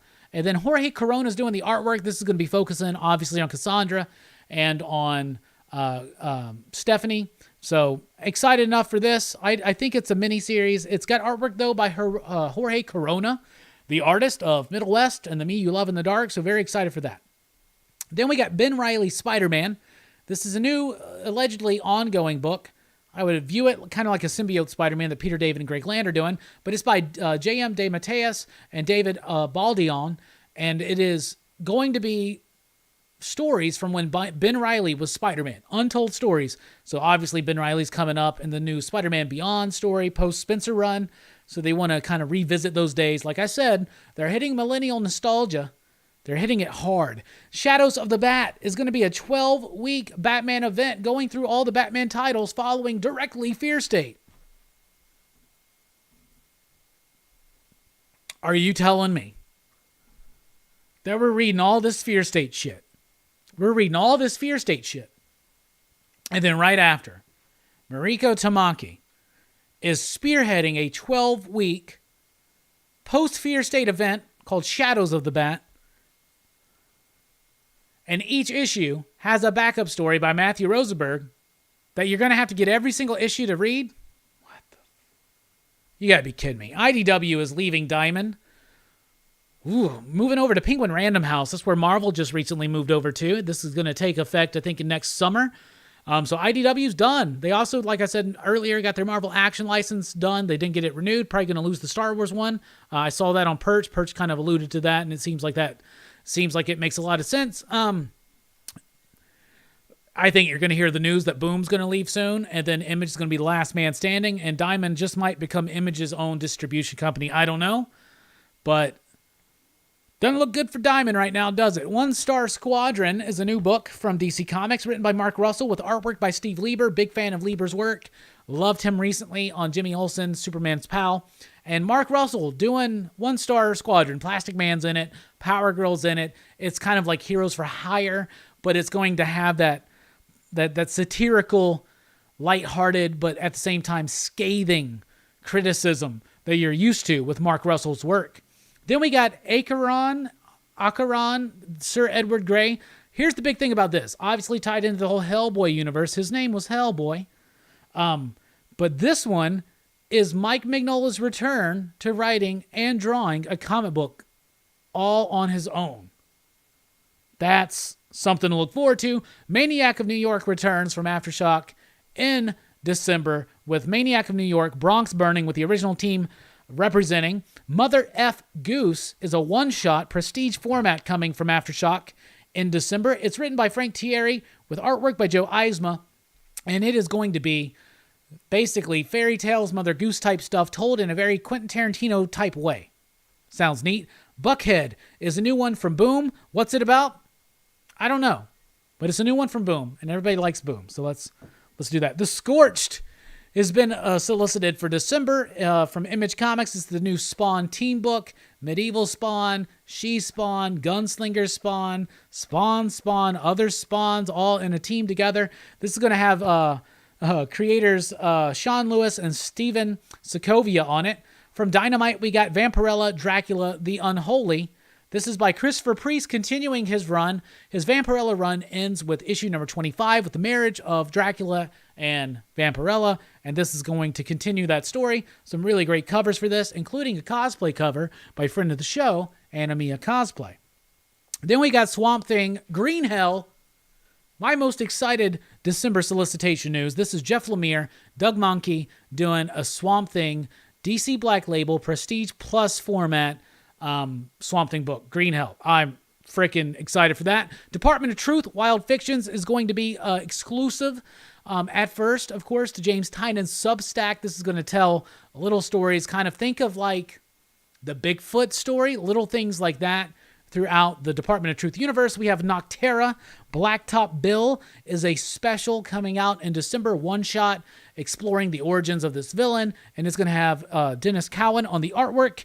Then we have Evil Ernie returning in a miniseries by Dynamite Entertainment. Scott Lobdell and Ariel Medell doing the creator work on that one. And then World of Krypton by Robert Vendetti and Michael Avon Oeming. I'm really interested in seeing what Oeming's going to do with this. This is obviously a throwback to the Byrne era when they did the World of Krypton. I think they probably did one before that, actually. Just exploring more of the history of Superman's home planet. But that's what we got for you with the wrap-up. That's what we would have talked about. So what are you down for? What are you looking forward to? Out of all those, it's Swamp Thing, Green Hell. I mean, really, really looking forward to that. What do y'all think?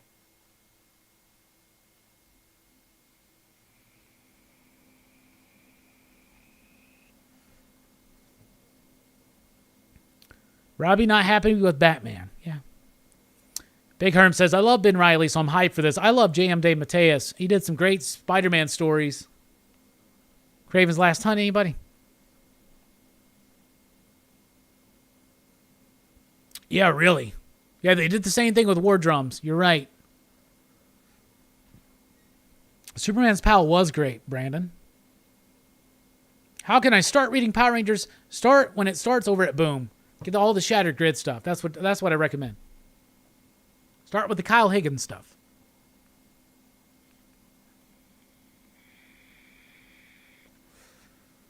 Williams down for Maniac of New York returning.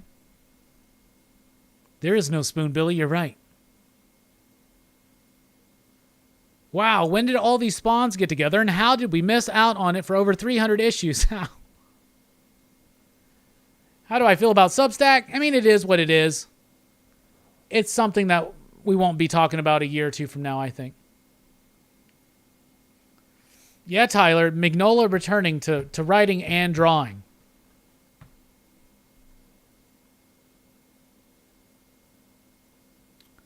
Green Hell, sad this will probably be Lemire's last story for the big two. Yeah, you could say it's sad. I Want Precious Metal is taking forever. It's not coming out till next year, bruh.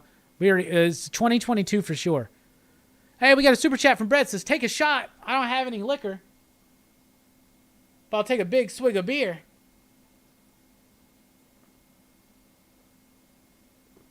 Station, my man. That leaves us $10 more. Lost the pen. $10 more in the goal to open up a Grimlock or an Ultra Magnus. Thank you so much, buddy.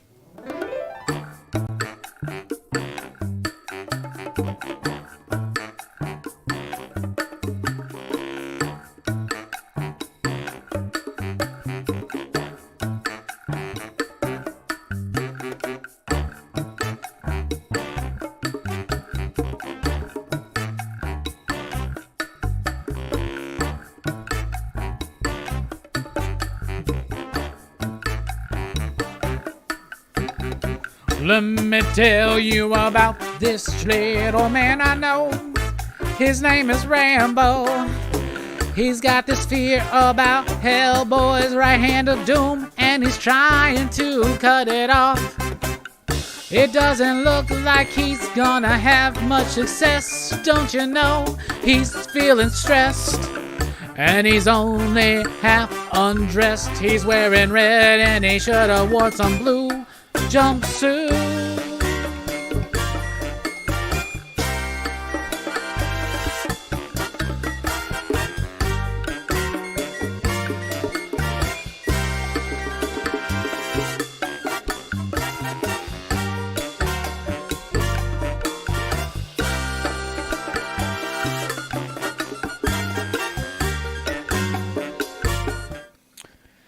And we have the $10 super chat from Nick. Comic Culture. Open that shit up. All right, everybody.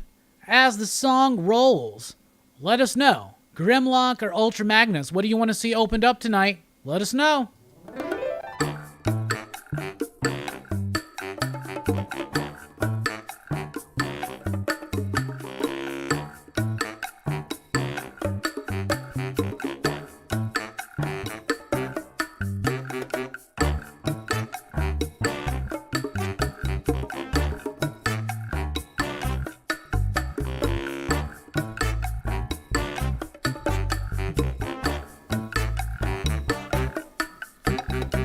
Let me tell you about this little man I know. His name is Hellboy. He was brought to the earth some long time ago to save it or destroy. Brought to this earth by Rasputin, son of a demon and a nun who had a sex with the demon, but was raised by Professor Broom. Now he fights those evil and monsters. Shit. And he fights with a man who's a fish named Abe Sapien. Now he fights with Sapphire Starter. Not talking about Keith Flint, her name is Liz. And an ectoplasmic mess named Johan. BPRD. Oh.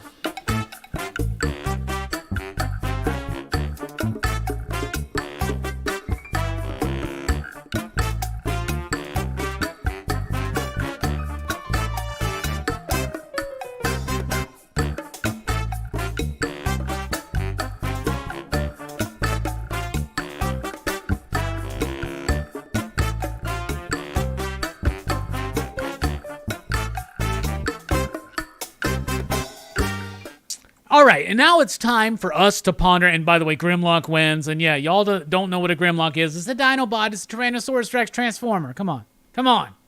Come on. Come on. Anyway, it's time to ponder the question.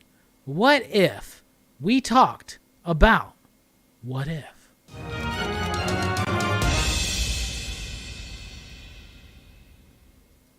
So tonight we're going to be talking about what if Killmonger saved Tony Stark. With spoilers, I guess. I didn't really like this one. I didn't like this one that much at all. It had moments that I liked. It had a dark twist. But for the most part, it just didn't make any sense. This wasn't like a turn of fate. Like, Killmonger just randomly fucking shows up and saves Tony Stark at the beginning of Iron Man #1. And what happens is that he gets made Tony's head of security, and he winds up outing Obadiah Stane at a press conference. He gets in with Tony. It's all part of a plan to create an army of manned drones that he could then attack Wakanda with, and then wind up in Wakanda, pretend that he's for Wakanda, and then defeat the drones, betray Tony Stark, kill Tony Stark. He kills T'Challa. He kills James Rhodes. He betrays Ross and all of that stuff, right? He sets up Wakanda, and now he's placed, by the end of it, in Wakanda to affect the kind of violent change that he wants to in the world. I guess that's interesting enough. It's almost a, what if Killmonger was smarter kind of thing. I don't know. Michael B. Jordan, I think, came back for the voice. It's not Tony Stark, whoever did the voice, did a good job. But it just wasn't that enticing. It just didn't feel like a quirk of fate that would have worked. But it was decent enough. I like some of the dark aspects of it. But it just didn't excite me as much as some of the previous episodes. So with this one, I thought it was better than the Marvel Zombies one.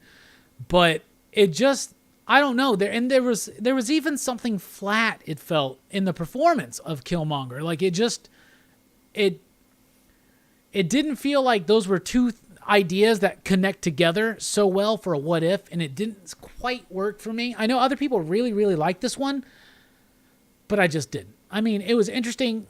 Like, what if Tony Stark didn't die?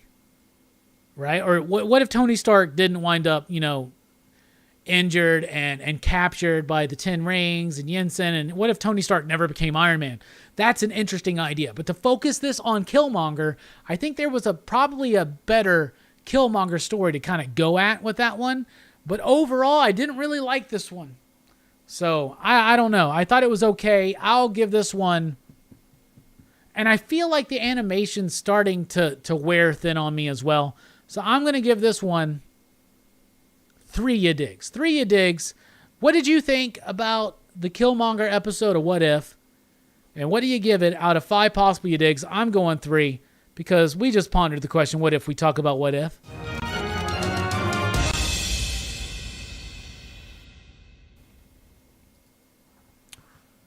So there you go. Tim says, I thought this was the second best episode behind Doctor Strange for the way it explored his character and felt like believable reprehensions to these choices. Everything else has been ridiculous. Okay.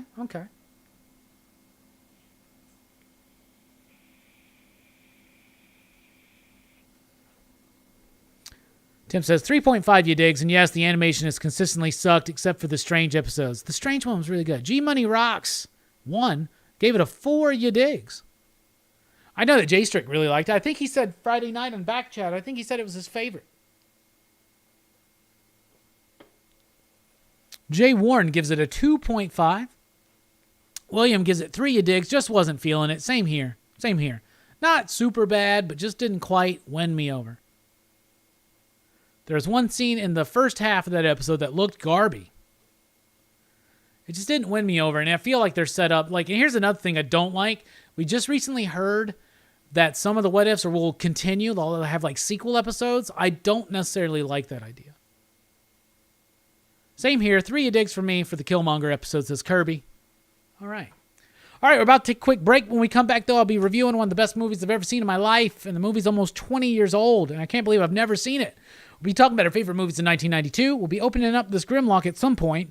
We'll be doing a little bit of show and tell. We really appreciate you being here. Continue to be here because we got lots more fun coming up here on Rockin Robbie Live.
Just waking up in the morning, gotta thank God. I don't know, but today seems kinda odd. No barking from the dog, and no smog. And mama cooked a breakfast with no hog. I fucked up on the smog line, goddammit. What's up, everybody? Welcome back to Rockin Robbie Live here on a Sunday night on Pop Culture Philosophers. This is the show where we talk about movies, pop culture, comic books, and a whole lot more. Lots of fun stuff has already happened. We took a look back at our favorite comic books of last week. We looked ahead at what was coming back up this week, including the DC Comics sneak peek. We did a little bit of talking about the solicitations for December and some other comic book and industry news. Then, of course, we pondered the question, what if we talked about what if? And in this segment, in this next final bit, the final act, the third act of Rockin' Robbie Live tonight, we'll be talking about a movie that I just watched today for the first time that is 19 years old, that I think is one of the best films I have ever seen. We're going to be talking about our favorite movies of 1992, and then we're going to be doing a little bit of show and tell and whatever else you want to talk about. This show is driven, fueled, if you will, by your questions, your thoughts, your comments, your concerns, your comments. Get them in right now. What do you want to chat about here in the final hour? And we use hour in the Enigma term, like the Enigma hour was actually like 45 minutes, whatever, something like that. Anyway, we're moving on. What's coming up here on the show? Well, first, let's look back. Yesterday, I released my top 10 comic books of the week with Jim Mint Collectibles over at Jim Mint Collectibles. So go check out that video. Throw a station out in the chat. That'd be really, really cool if you guys did that.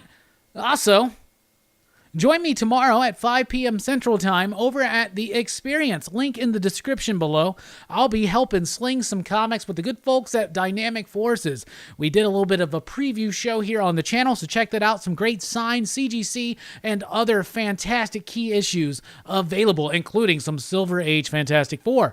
Thursday on the channel, 2 p.m. Central Time, we are joined by John Lees and Alex Cormack, the creators of the upcoming Crimson Cage, which is a wrestling comic book by way of Macbeth. Also, they are the team behind Sync. We're very excited to have them join us on Thursday live. Then we got PCP Movie Night rolling on through Friday night with The Funhouse, the Tobe Hooper classic. Let's just go ahead and call it a classic. And then following that on Saturday night with Dylan's Horror Show, where we talk about Haunt, which is a tribute to the movie The Funhouse in a way. And one more thing. How about them Cowboys? How about them Charger penalties? I love this. The power.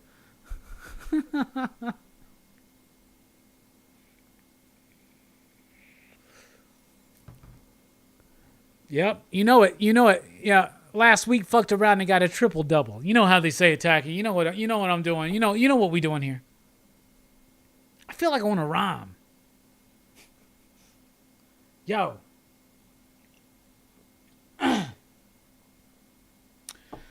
1, 2, 3 into the 4. A Snoop Doggy Dogg and Dr. Dre is at the door, ready to make an entrance, so back on up, cause you know I'm about to fuck shit up. Give me the microphone first so I can bust like a bubble. Compton and Long Beach together, now you know you in trouble. It ain't nothing but a G thing.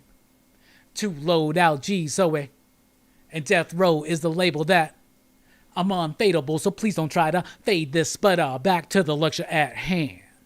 Perfection is perfected, so I'm gonna let them understand from a young G's perspective. And before me to get a bitch, I have to find a contraceptive. You never know, she could be earning a man and learning a man, and at the same time burning a man. Wait. And now you know I ain't with that shit, Lieutenant. Ain't no pussy good enough to get burnt while I'm up in it. And that's realer than real deal, holy feel. And all you hookers and hoes know how I feel. Well, if it's good enough to break off a proper chunk, I grab a small piece of some of that funky stuff. It's like this and like that and like this, Santa. It's like that and like this and like that, Anna. It's like this and like that and like this, Santa. Dre creep to the mic like a phantom. I could keep going. Anyway, what's up? So deep, put her ass to sleep. Anyway, we're getting a little wild out here tonight. Birdie, what's up? The best movie of 1992 was Last of the Mohicans, says Jay. Okay. Pollard had more yards rushing than Elliott today. I'm loving the tandem. Yeah, that's what you do. And then when they start paying more attention to Pollard, Zeke can get some holes. You know what I'm saying?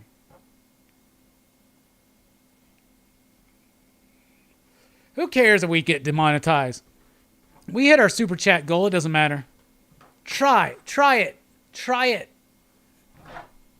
I'm just kidding. Tell him I'm just kidding. Anyway.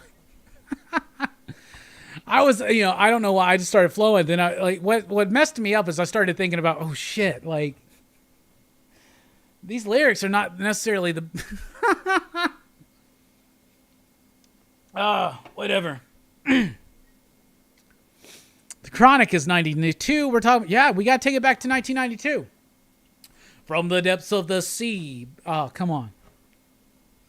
When Solo won that ass, but it's still the same. And Long Beach is the site where I serve my team. Follow me. But don't lose your grip, because non-drizzle ain't for yourself for me to fuck up. Shit.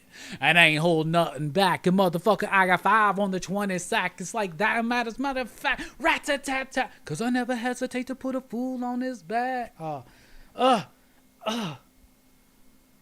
See? You got that for free. No super chat involved. What are we doing? Robbie's like, try me, fool. Grab some dog pound. 213? Come on, man. Don't get me started. We're not on 92 movies yet. Why? Twitch's like, I don't know if I'm going to make it through this. YouTube's going to pull you off. Thunderheart. What's Thunderheart? I'm not familiar. Aladdin, Army of Darkness, Few Good Men, Unforgiven. All good movies. Unforgiven is the best movie of 92. That's the only correct answer. I'm talking about my top 5 favorite. If I said best, I apologize. I meant favorite. So just be ready. All right, but before that, let's go ahead and get into the movie review. You know me. Sunday mornings, I like to wake up, smoke a bomb, watch a movie. And today's movie was recommended to me by Bullseye Bob from Everything Comics, and I could not be more excited to talk about literally one of the best films I've ever fucking seen.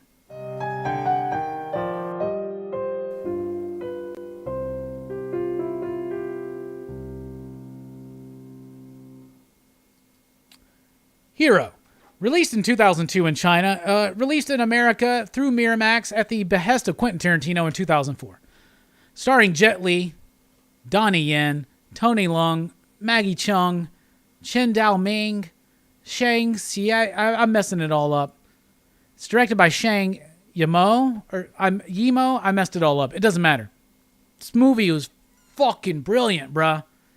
It's amazing. So it's got Jet Li playing a stoic character that is hard as iron and yet bendable like wood. And his amazing performance in this film, not just through the martial arts, but through everything else. I have never seen anything like this movie. It's brilliant. He's amazing in the movie, and the director chose to tell the story through colors as well. So if you're not familiar, what it is Jet Li shows up, and he's claiming to have killed these 3 badass assassins. This is back before China had united, and this one dude, Emperor Qin, I think, from the land of Qin. I think it's Qin or Qin, something like that, right? It's where anyway. So he's showing up. He's killed these 3 badass assassins. That gets him close to him, and actually he's there to assassinate him, but the story is actually about stories being told in perception. We'll get to that. Donnie Yen and Jet Li fighting in this movie. First of all, Donnie Yen, I'm starting to appreciate. I get what everybody says now. I get what everybody says. The fight between him and Jet Li is the best fight in this damn movie. It is freaking flawless. So this is part of correct me if I'm wrong, but I think it's Wuxia or something like that, but it's like wire working kung fu. The wire work in this movie is poetry. I see wire work in films, and I can tell it's wire work, and I don't like it. You can tell it's wire work here, but it's poetic and fluid in nature. It's beautiful. Then you have Broken Sword and Flying Snow. By the way, Donnie Yen plays Long Sky. Love these names. And Jet Li is the nameless. He doesn't have a name. And Broken Sword and Flying Snow have this like love story kind of thing that goes around, and it's beautiful. It's just amazing because you're seeing the nuance of a complex relationship through many perspectives. Some of the scenes in the movie are lies, some are just told through a different perspective. the blue scene. So I think that the Donnie Yen Jet Li fight is the best, like, technical fight, and it's amazing, and the sound editing and everything. But this fight on the water, whoop, I thought there was another image coming up. This fight on the water is freaking beautiful. It is amazing. They're just like floating on water. Oh my God. It's like watching Swan Lake Tchaikovsky. I've seen a little bit of it in person, but I've watched the whole thing. Actually, I did it not too long ago. On like a whole, it's beautiful. It's like the best ballet you can find. That being said, the choice of the color palettes, the way the movie is shot, the use of the cinescope, the wide framing of it, it is absolutely freaking beautiful. The movie is gorgeous. The performances are there, and there's so much nuance to it because they're showing you different aspects of this, of each character through each perspective. And what's crazy to me is that we see this kind of stuff in comic books where they're like, oh, here's this person telling a story. There's the Batman Gotham Knights. There's a whole bit in there that's focused on that, where it's through the lens of other people's ideas and perspectives on events, you kind of get a true nuance of it, right? Wushu? Yeah, Wushu. Is that okay? It's freaking amazing. There's more of them. That's this whole scene of them on the water. Oh my freaking God. It's so good. So freaking good. And then the way it ends, spoilers, the way it ends where it feels, and I saw some stuff, I read some stuff today that said that the American audience didn't really respond so well to this movie. And maybe the reason is this. We're used to the idea of the stoic hero, the John Wayne or whatnot, right? Kind of like taking out the bad guy at the end. In this one, Jet Li's character, Nameless, doesn't take out the Emperor, right? Because he knows that he will eventually unite China into one land. And this is a mythical story about that Emperor. He's the one that united them. I mean, through war. This movie is exploring this very nuanced idea. I keep saying nuance because that's what this movie is. It's just telling this idea of the reality of war and death and pain and suffering and sacrifice.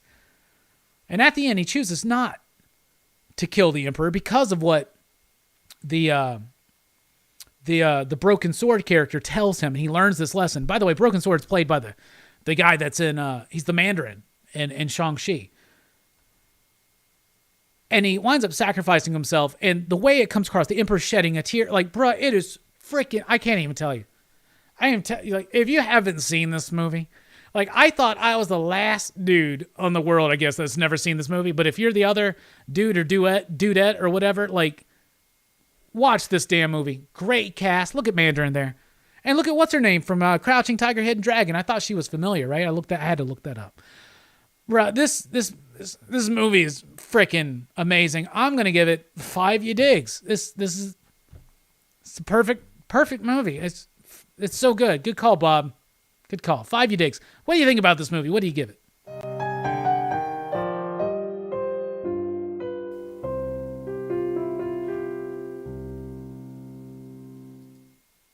This movie literally blew me away.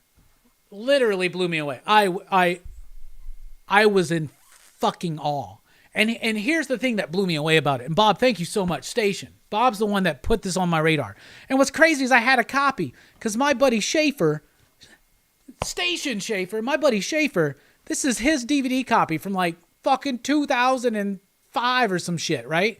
He gave this to me. It's like, you got to watch this movie. And I never did. And when Bob said, you need to watch Hero, do I need to hook you up with a copy? And I was like, no, I actually have a copy of this movie. This movie's freaking beautiful. It's sat in my collection for years and years and years. I've never watched it. We didn't have many films in 2020. Okay, let's just get that out of the way. So 2020 was a lackluster year for film. Okay. And then in 2021, I've watched a lot of movies. I'm going to the theater as much as I can. I'm supporting it. I'm doing my thing. Nothing has wowed me except for The Green Knight, which was a movie that made me think. I have not watched another movie that was new to me in the last 2 years, aside from The Green Knight, until today, when I watched Hero. This movie is fucking brilliant. And I know I'm now like the dude who's like, oh, this Weekend guy playing at the Super Bowl is great. I know this movie's almost 20 years old.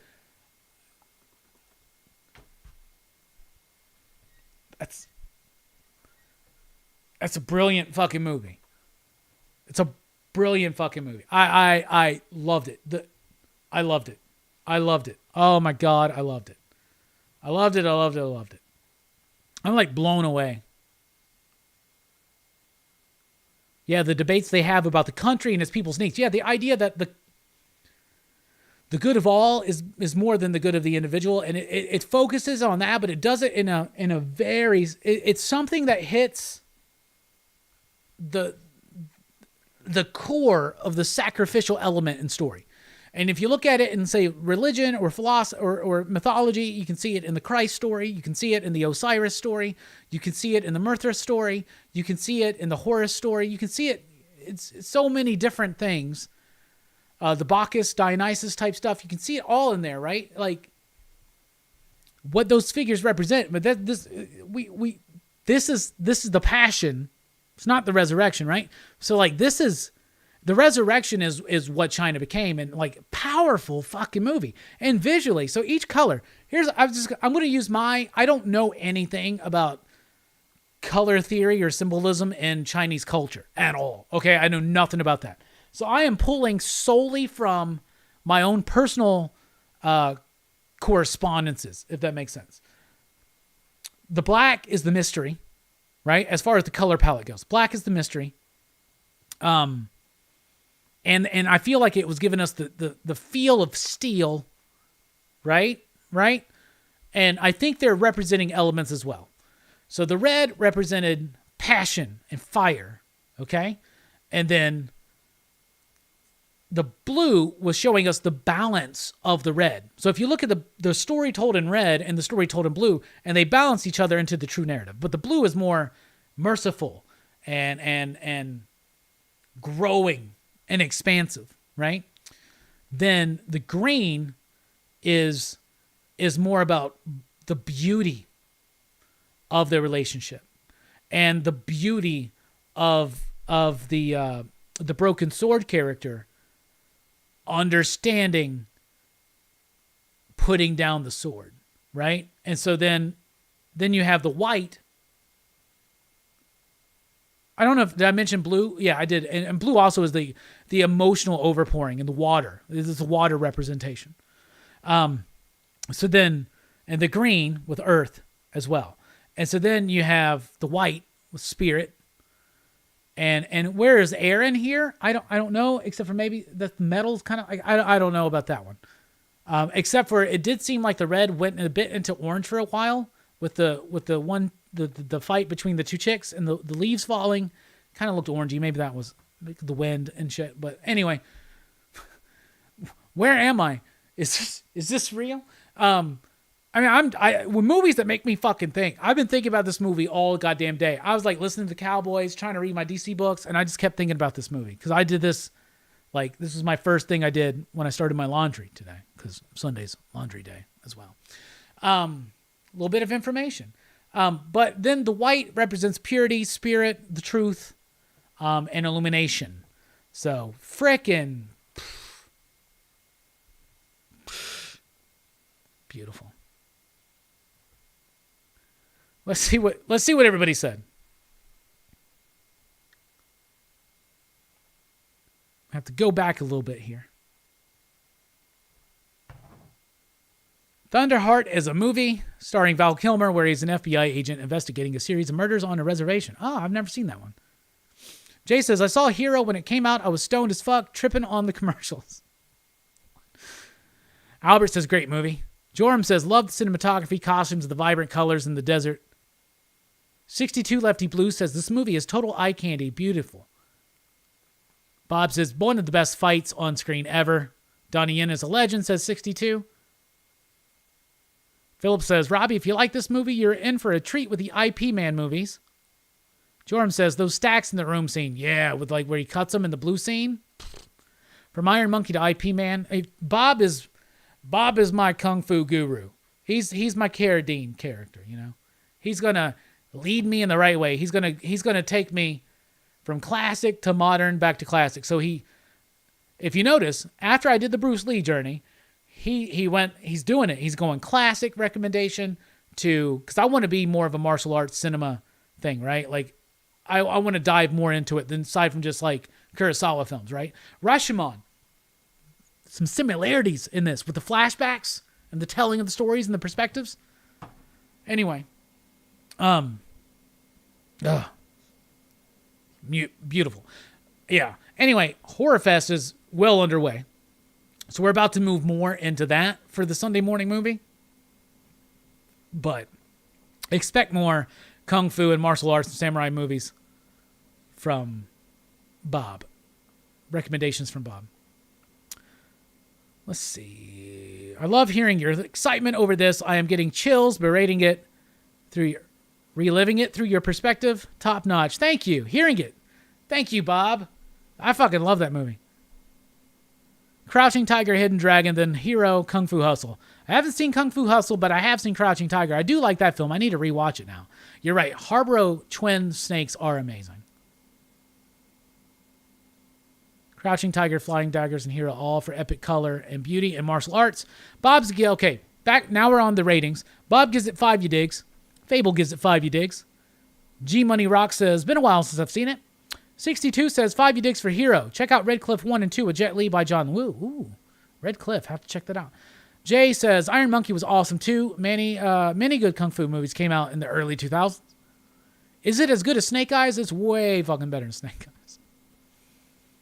And it's better than Shang-Chi. He's like, you got to watch this movie on weed. Maybe, if that helps you. I don't know. We all have our rituals. Philip says, for you digs, I was one of those who didn't like the ending when I first saw it. It took me a few more watches to be okay with that part. Understood. Fair enough. Jorm says, 5 you digs, heavy on literary layers, emotion, pain, loss, love, and principle. Yes. Bob says, this review just made my freaking weekend. What the? Bruh, it made my weekend too, watching it. The callback to the weekend at the Super Bowl. Yeah, I know. That's how I feel. Old man out. I have not seen The Night That Comes for Us, Tyler. Don says, 5 deadly venoms. I've seen Hard Target, but it was in high school.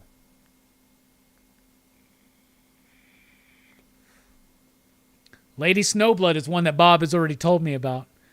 For sure. Bob is the kung fu fucking movie master. Trust me. There are things in the works. Y'all don't know yet, but y'all will know eventually, and y'all will love it. Bob says, it's a movie that you will get something new out of every time you watch it, bro. I love movies like that. I keep hearing that about Kung Fu Hustle. My girlfriend's a big fan of that. The Raid movies are so good. I haven't seen those either. Jay says 4 out of 5. Hell yeah. All right. Now it's time to switch gears a little bit. 1992. Let's think about it. What was your favorite movies in 1992? In fact, what was your top 5 favorite movies of 1992? I'm about to share mine.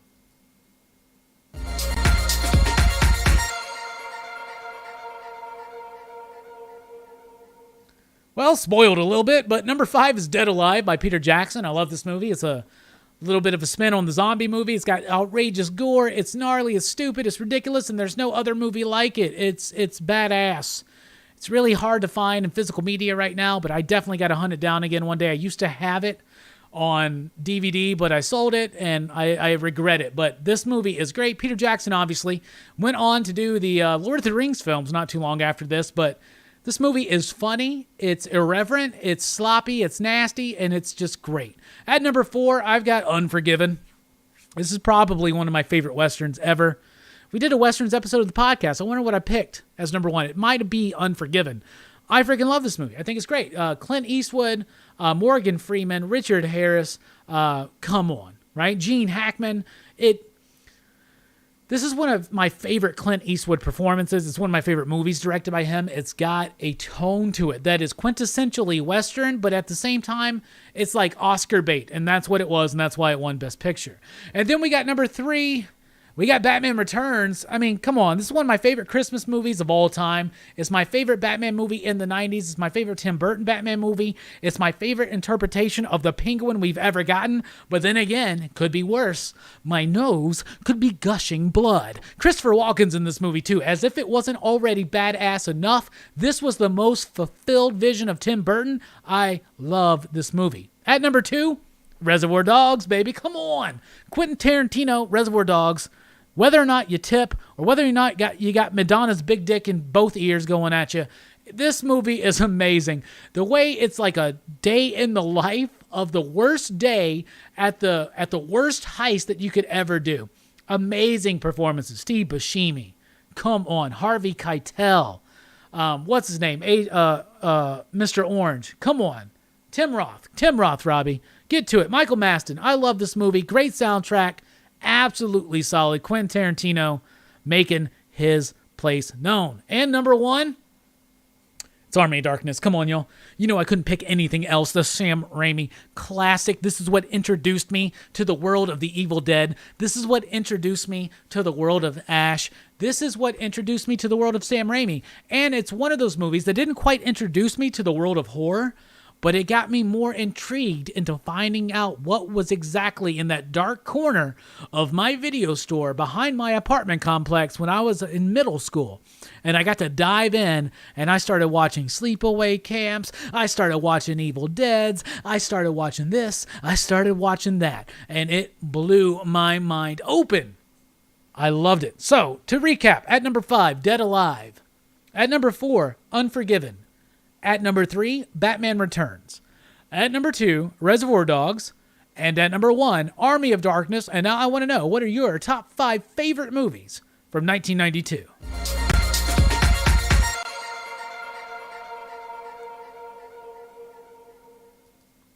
Nice.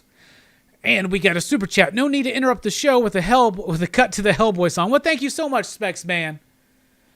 Like I would ever cut and interrupt the show with a Hellboy song.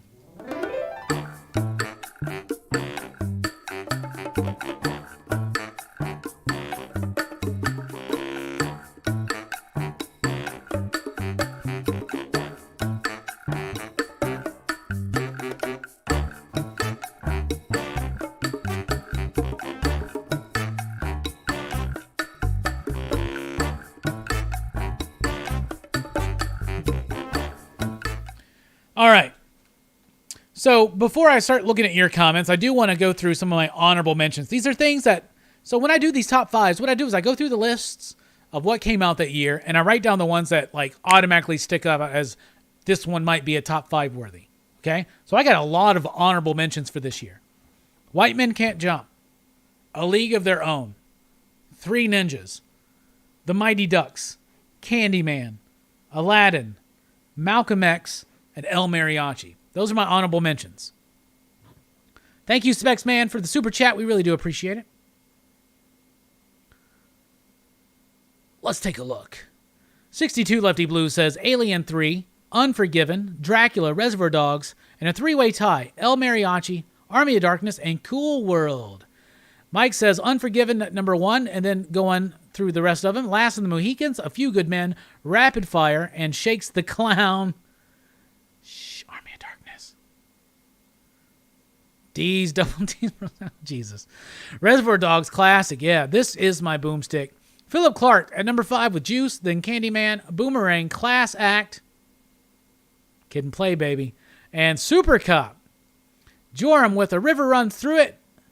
Where'd it go? Yeah, Malcolm X, Reservoir Dogs, Unforgiven, and My Cousin Vinny. My Cunny? That's weird. From the director of Darkman. Holy shit, right? Yeah. CTA Frank, what's up? Unforgiven, Glengarry Glen Ross. I've never seen that movie. I always hear about it, though. Malcolm X, My Cousin Vinny, and Boomerang. William says Army of Darkness, Candyman, Reservoir Dogs, Super Cop, and Hellraiser 3. Hell on Earth, baby. I think Singles came out in 92. I liked it then, not now, but back then I really liked it. I liked the soundtrack. I'm not sure why when I tried to watch it again about a decade later. Army of Darkness, that held up. Yeah, it did. Jay says, Last Mohicans, Wayne's World, American Me, Batman, and Candyman. Hellboy song starts, wife across the room, damn it. Well, I didn't sing. So at least she's got that, right? Terry says, Unforgiven, my cousin Vinny. Why do I keep saying my cunny? My cousin Vinny, Dracula, A League of Their Own, Batman Returns. William says, Batman Returns, Dracula, Universal Soldier, Cool World, Army of Darkness. Tacky says, let's not forget The Bodyguard. Let's not. Albert says, Batman Returns, Reservoir Dogs, Candyman, Alien 3, Bram Stoker's Dracula, an honorable mention for Aladdin and Army of Darkness. Tim forgot about Cool World. Yeah, Kim Basinger's hot in that movie. That's a cartoon. Tyler says, Batman Returns, Home Alone 2, A League of Their Own, Reservoir Dogs, and White Men Can't Jump. Shakes the clown, baby. Honey, I Blew Up the Kid with an honorable mention. Let's do it. Nobody else liked Three Ninjas or Mighty Ducks? Come on, y'all.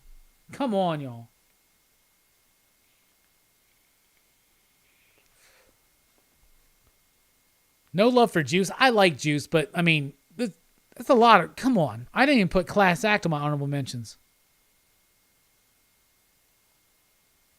Tacky says, Juice, Malcolm X, Deep Cover, Dracula, and El Mariachi. Hell yeah. Tim says, Unforgiven, Reservoir Dogs, Juice, Muppets, Christmas Carol, and Home Alone 2. Rex says, Twin Peaks, Fire, Walk With Me. Nice one. Glengarry, Glenn Ross, Reservoir Dogs, The Player, and Life Goes On. Honorable mention to Benny's video on Man Bites Dog. Fable says, Army of Darkness, Juice, Aladdin, White Men Can't Jump, and Unforgiven. Hell yeah. Good ones, y'all. Rex, it's been way too long since I've watched it. I want to have love for it. I really do. It's been way too long.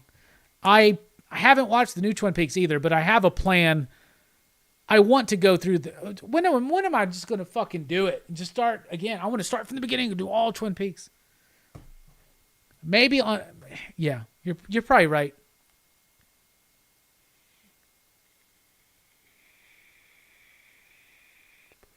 Boomerang, I remember really liking as a kid, but I had to do this a lot. There's a lot of good movies in 92. But I wanted to like Three Ninjas. Come on, Mighty Ducks. Come on, y'all. All right. Show and tell time. What do we got? First of all, I picked up this week. It's the Jim Rugg variant for Red Room number 4, Spawn number 1 homage with the character of Donna Butcher. Love that. I pre-ordered it because I thought it was badass, and apparently it heated up. I have a nice thrift store haul I want to talk about. I've been collecting up VHSs for the VHS set for 2022 PCP movie night set, right? But I got E.T. on VHS. And I got Cobra. I'm mostly looking for 80s movies and like some 90s especially. I got a lot of 90s, but I'm looking for 80s in particular. So those were good finds for me. I also did pick up the Sophocles, the Theban plays. Because you know me, I like my Greek literature, whatever. Bought a comic book collection that these were in, so I just grabbed them. There's some 3D glasses, but they're from a ABC promotion coming at you in May. But I noticed right here it says Wendy's fresh stuffed pitas. So I did a little bit of research. $19.99, y'all. $19.99. Oh, I'm in 3D now. Look at that. That's wild. I just love shit like that. Wendy's fresh stuffed pitas. Well, that didn't catch on, did it? So a couple weeks ago, I went to the bookstore with my lady. Bought some books. There's a movie coming out of this one, so I decided maybe I wanted to check out this book. So I did get Dune. This is the first Dune book. So I'm currently reading the last Dark Tower book. And after that, I'm going to jump into this one. So everybody keeps telling me this is a good book. So I'm excited. I'm going to check it out. And yeah, I've been watching that Perch channel, and I've been wanting to jump into some manga. And for some fucking reason, I was there. I saw Dune. I went through the manga section. And for some reason, I bought One Piece. The first volume of the 3-in-1, which is the first three. I don't know why, but I plan on jumping in this one day. And just seeing if I like it. Perch seems to like it. It seems neat enough. Whatever. We'll try it. But an American classic I bought this week was this Avengers Mighty Marvel Masterworks Volume 1. I've decided to just go ahead and go with the Cho covers because I like the classic Kirby covers. but I also like the new ones, but I like the spine better on these ones because it highlights the fact that it's Avengers. And then, so they're like small versions of the Epic collections, but they're cheaper, but it's all the original stuff. So I'm excited to have that finally. I decided I'm going to get all of those Mighty Marvel Masterworks digest versions of those things, except for Fantastic Four, because I have issues and I have the Epic collections of those. Bueller is selling everything, I know. Almost everything. Not quite everything. Freddy's Dead was in 3D, I know. I don't even think I have any movies anymore that I need those glasses for. In fact, I have movies I need a 3D TV for, and I got like a shitty old TV.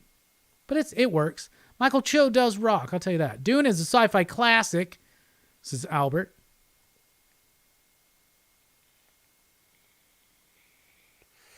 Promiscuous Time Traveler says, I literally cannot get enough of By the Horns. Please hype this book up. It is so awesome. Yeah, I talk about it every time I read it for the weekly comic book review.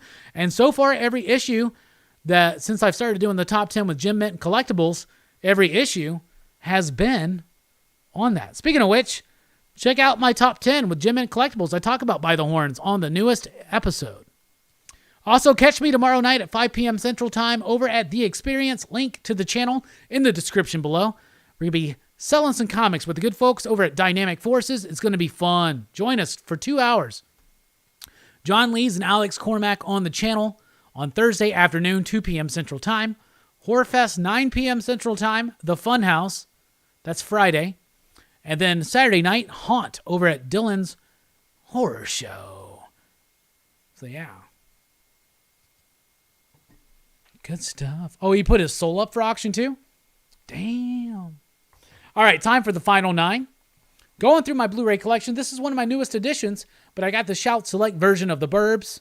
Y'all know I love this movie. We talked about it on Dylan's Horror Show to kick off Horrorfest over there. Burn After Reading. I'm a huge Coen Brothers fan. That's a great movie. Underappreciated. The Burning. This is my favorite summer camp slasher film is The Burning. We covered it on Dylan's Horror Show. Check out my thoughts there. Cabin Fever. I'm an Eli Roth fan, so gotta throw some love for Cabin Fever. Cabin in the Woods. Great movie. Drew Goddard, Joss Whedon. Speaking of 1992 and Candyman, there's Candyman right there. And Candyman, Farewell to the Flesh. That's Candyman 2. Scream Factory, where you at? Can we get a Candyman 3? I know it's not the best, but can we get it? Then we got Captain America, the First Avenger. With the slip, my man. With the slip. And then Captain America, the Winter Soldier, which some people say is still the best Marvel Cinematic Universe movie. Not me, but some people. It's definitely top 5 for me. Anyway, that's the final 9. We did the first 6 to the final 9. That's the damn show, everybody. Congratulations. You made it through another Rockin Robbie Live. So have we. Thank you so freaking much. We really do appreciate everybody, all the support, everything. And just one more time before we dip out, I do want to say, how about them? How about them Cowboys? How about them? Y'all, thanks for rocking with us. Station, stay lit. Stay fucking lit.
No, it's not Dylan's music, but it's the music that we use on PCP Movie Night. But we changed it up again for Horror Fest to the Horror Fest music from last year and the March Madness music from this year.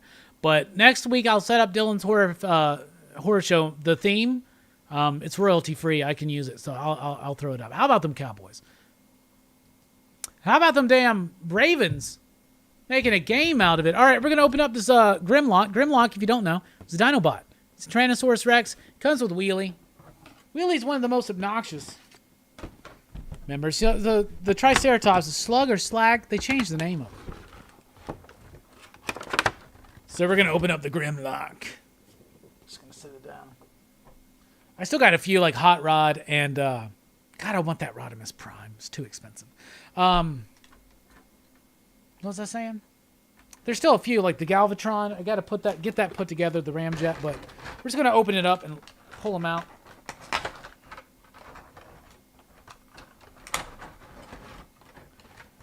I do like that PCP Movie Nights music though.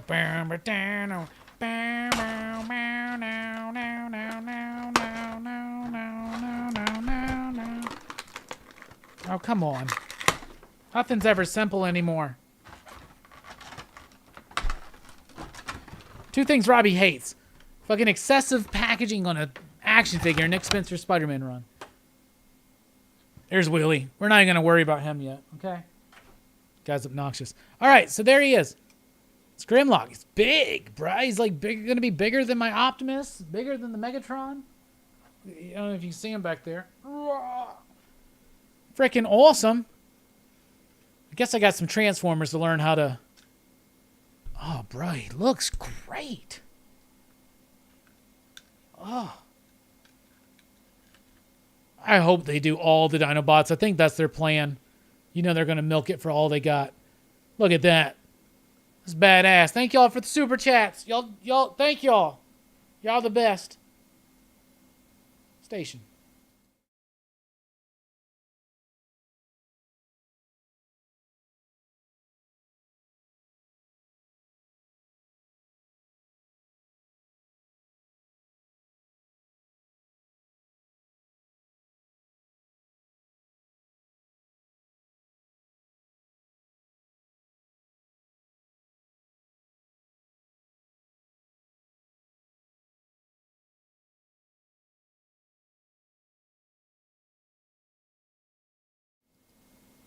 So Albert says, you look at all the really creative comic book writers from Hickman to Ron V, you ask them what inspired them the most, they will tell you Dune.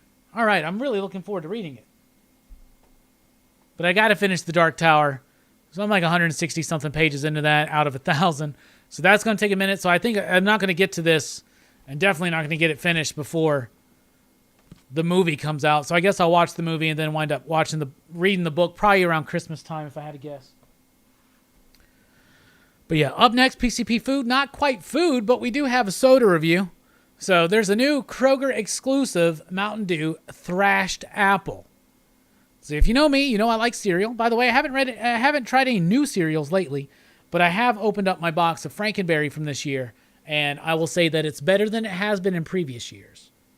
Feels like maybe for the anniversary, they kind of made sure to tweak that formula a little bit. Doesn't have the oat flour, obviously, but it is what it is. But I like soda too.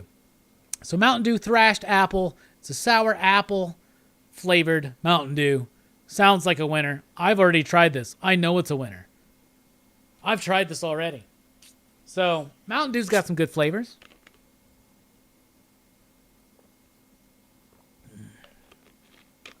Just had to make sure that my memory was correct. It gives you a punch of that sour apple. Like Jolly Rancher sour apple with Mountain Dew bite. Oh my God. I thought the Mountain Dew would never make a better soda than Livewire, which I can't get here in my area. So I have to go to fucking Tennessee to get it, right? This is the best Mountain Dew I've ever tried. 5 you digs. Mountain Dew Thrashed Apple. Ugh, it's delicious.